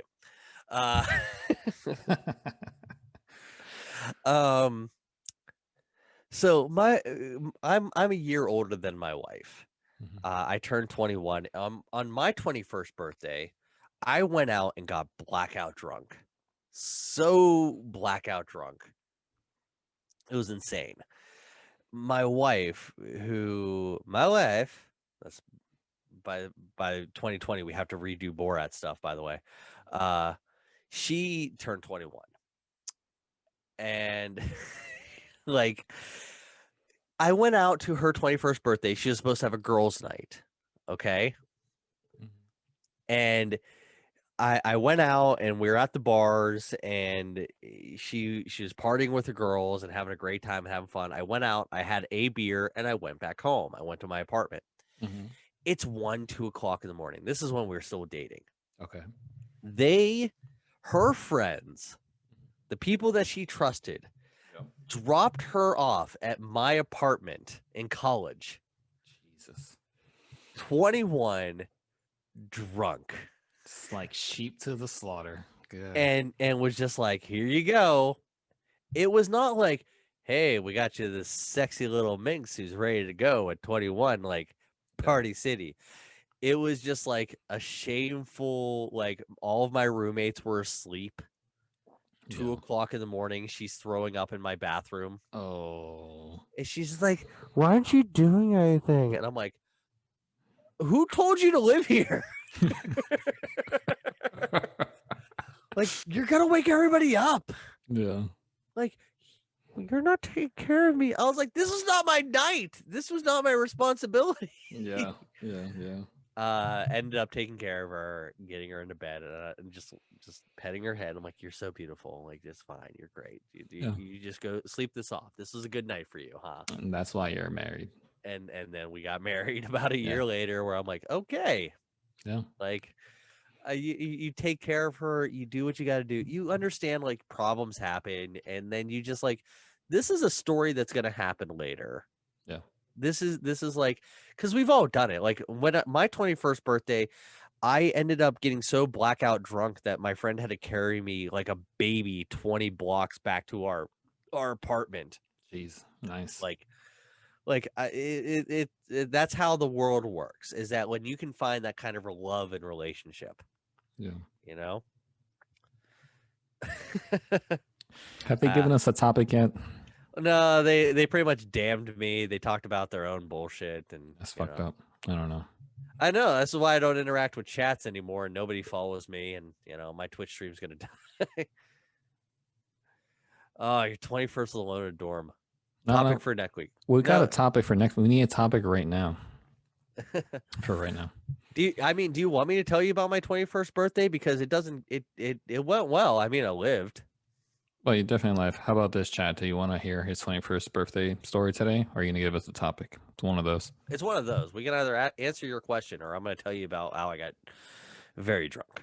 Yeah, because I don't have any drunk stories. So you don't? No. Clean cut. I mean, I have once drunkenly told Ryan Cabrera to go fuck himself. Nice. So there you go. Yeah. I don't need drinks to have a mouth. That's why. So. No. Well, so like, I guess the 21st birthday is a thing because who is it? Dank wants to hear it. Oh yeah. Well, Pink is going to tell us his next week. That's fair. He'll be on. That's fine. We'll get it out of him.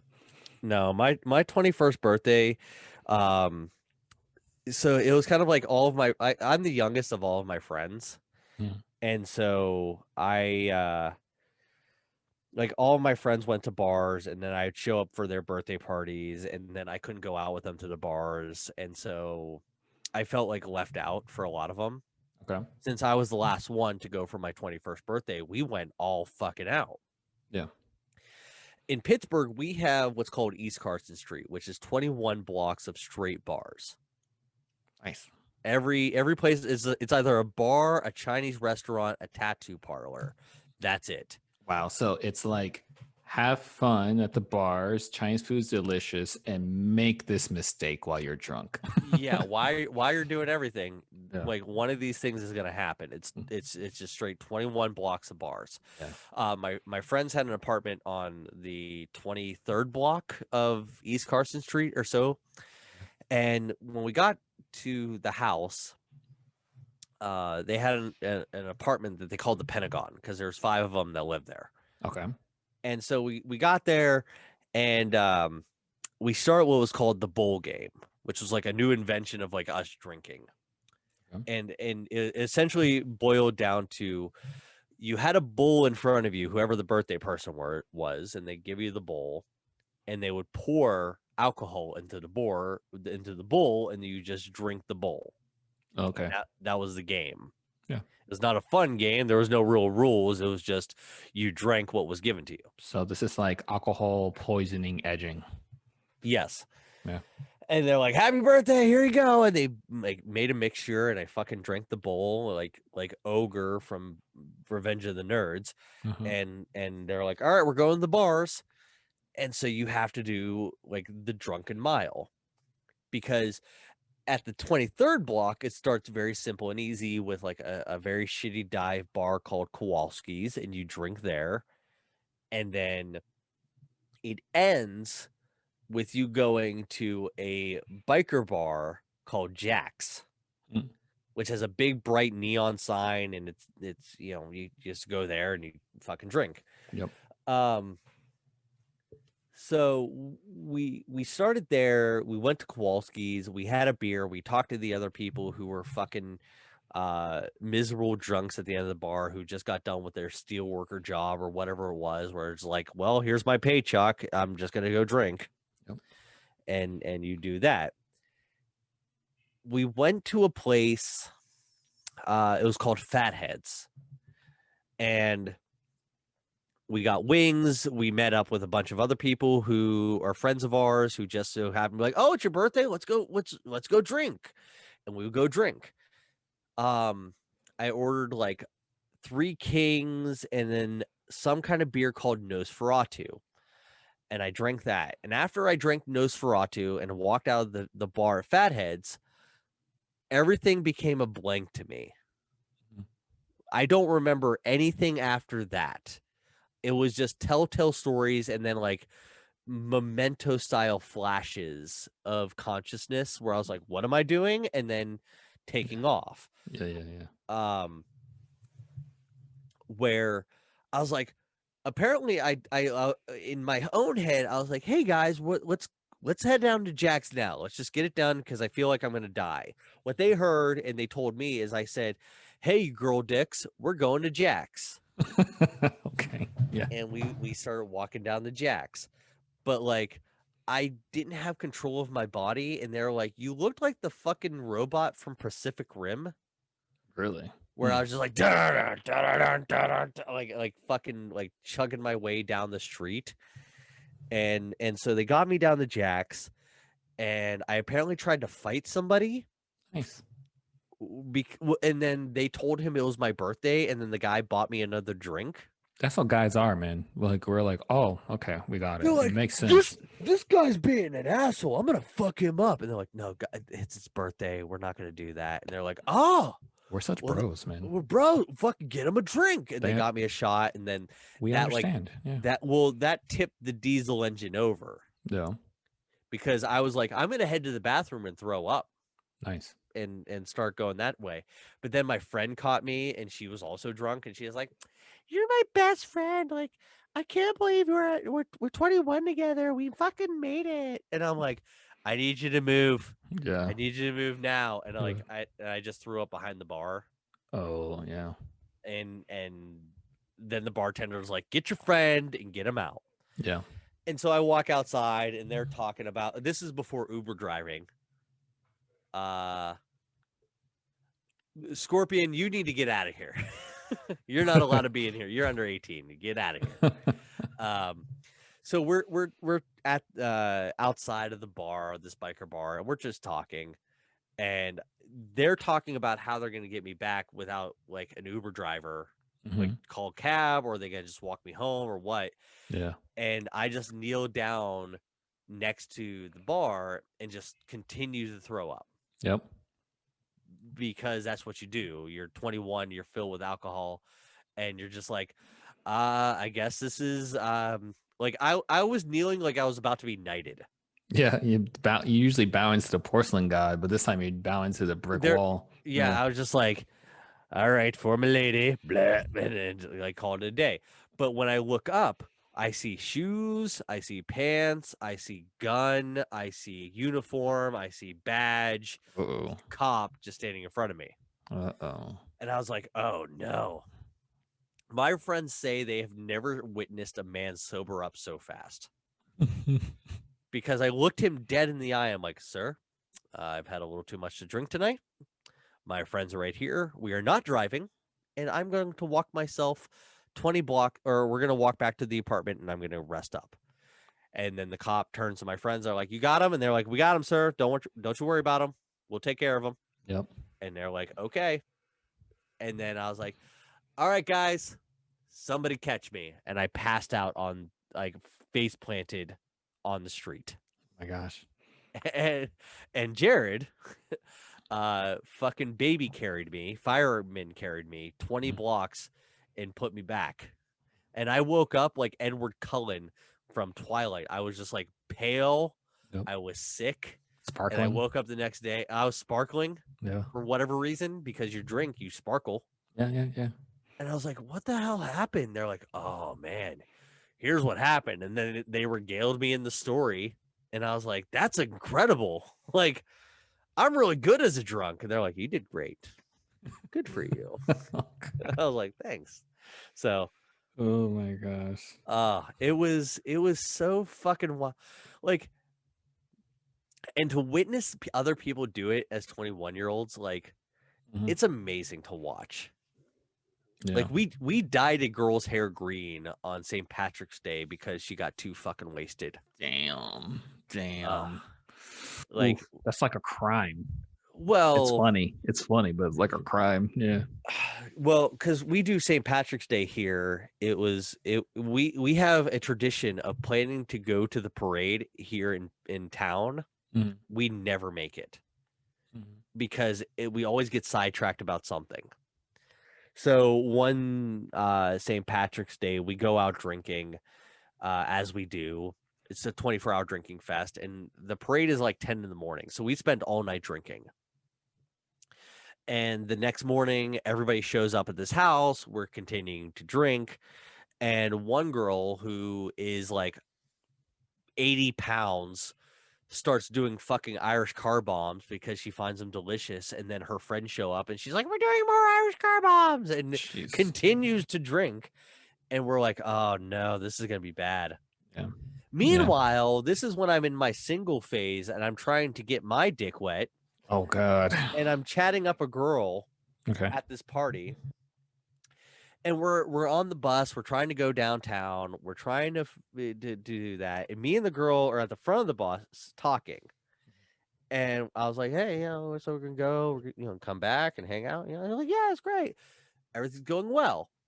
And then from the back of the bus, you hear, puking rally.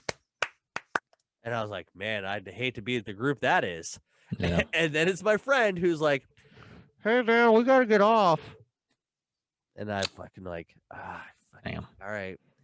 Grab her, her, the girl I'm talking to. We all get off the bus. And we have to take her back to the house, clean her up. And we're miserable because, like, all of her friends who brought her to the party, all of our friends who we invited to the party, all went to the parade. Yeah. While we stayed at home to take care of Drunks Magoo over here. Damn.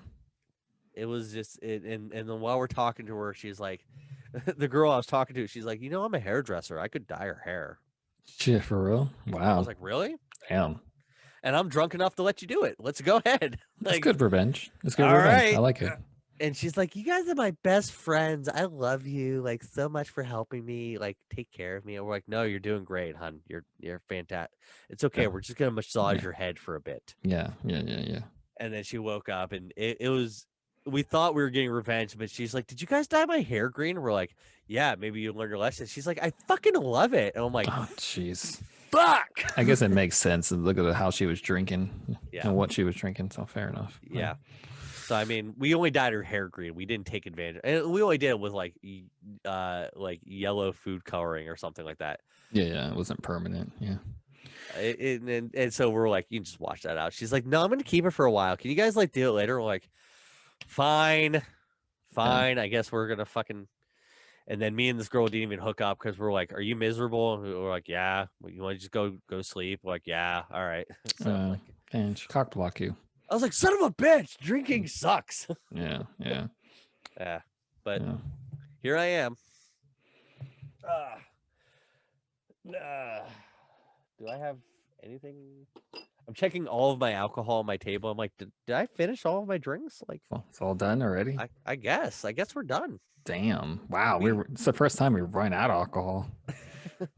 Hey, when you get into a subject, man, we get into a subject. I don't even know what we were talking. We were just talking about anything at that point. It was just say whatever. It just came out of our mouths.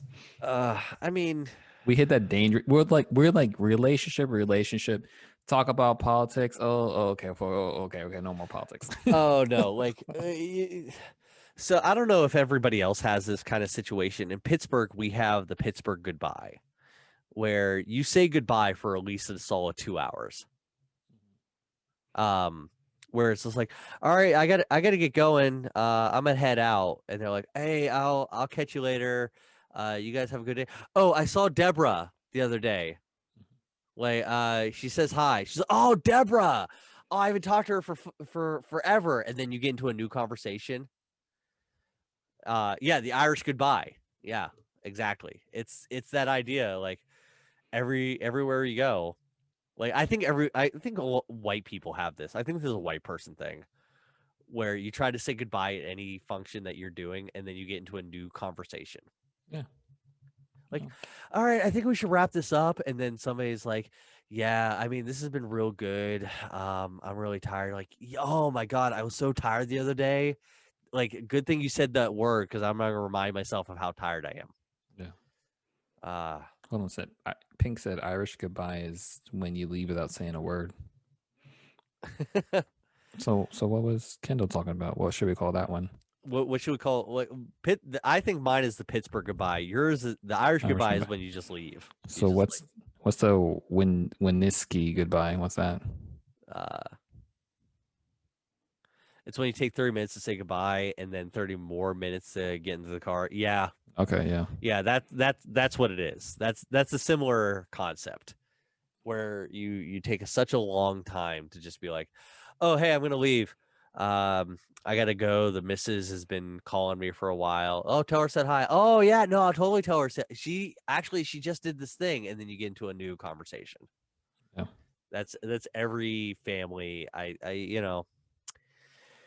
because we just don't want to go when the conversation is good. The conversation's good. Yeah, that's how it is, man. You got to enjoy it. I mean, you can always catch up on sleep later, but that conversation will never happen again. Yeah, because you and I get together once a week. Yeah.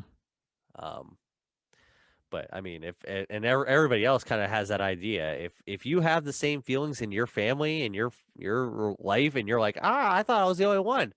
No, you're not. No, you're fucking not. I don't care what part of this great world you live in. You're not. Yep. We all do it in our own capacity. So that's why I know Dank and Pink are like, we're cut from the same cloth. We're similar people. That we're like, oh yeah, that thing we talk about. Everybody talks about. No. So, all right. But this is where we do have to call it a quit, because it is 1:16 in the goddamn morning. Is it? Holy crap. No, right? It was a good time then. My phone died, so I don't know who to raid. So I'm going to have to fucking leave it to you, the people. So let's get into it, shall we? So this has been 2 drinks in. We're going to go, let me do it with my sound effects for everybody. Yeah, let's say Jared's on. Speaking of Jared, fake Jared.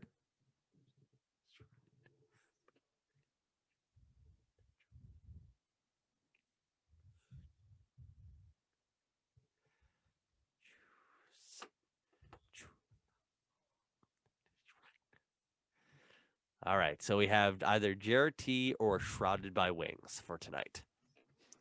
You know what? What's Jared T playing and what's Shrouded by Wings playing? Yeah, I got Jared. Jared's playing Grip. Okay. I don't know what Shroud is playing. What do you got about Shrouded, Pink? Hit me up. I don't. What you know? What? Fuck it. Let's do Shrouded because I don't think I've ever done Shrouded. So this is gonna wrap up really everything for us tonight. So this has been 2 drinks in for specifically tonight. This is the Regamers. My name is Kendall. My co-host Adam, and we are here for you guys to do everything that we can to help you with all the fun things. Thank you so much for coming into our stream, enhancing our conversation. As I always say here, be excellent to each other and do all the good things that make you happy and find happiness out there. And, don't be a dick. Don't be a dick. So thank you, Adam, so much. Cheers. Thank you, Kendall. Cheers. Salute. Everyone have a good night. And hey, thanks for catching that one. SW Patrick, you can go fuck yourself. So, guys, you have a wonderful night. Go give Shrouded some fucking love here. Let me get his thing going. You guys have a wonderful night, and I will catch you guys on the flip side, and we will see you next time. With Pink. With Pink. I love you, and good night. See you later, guys.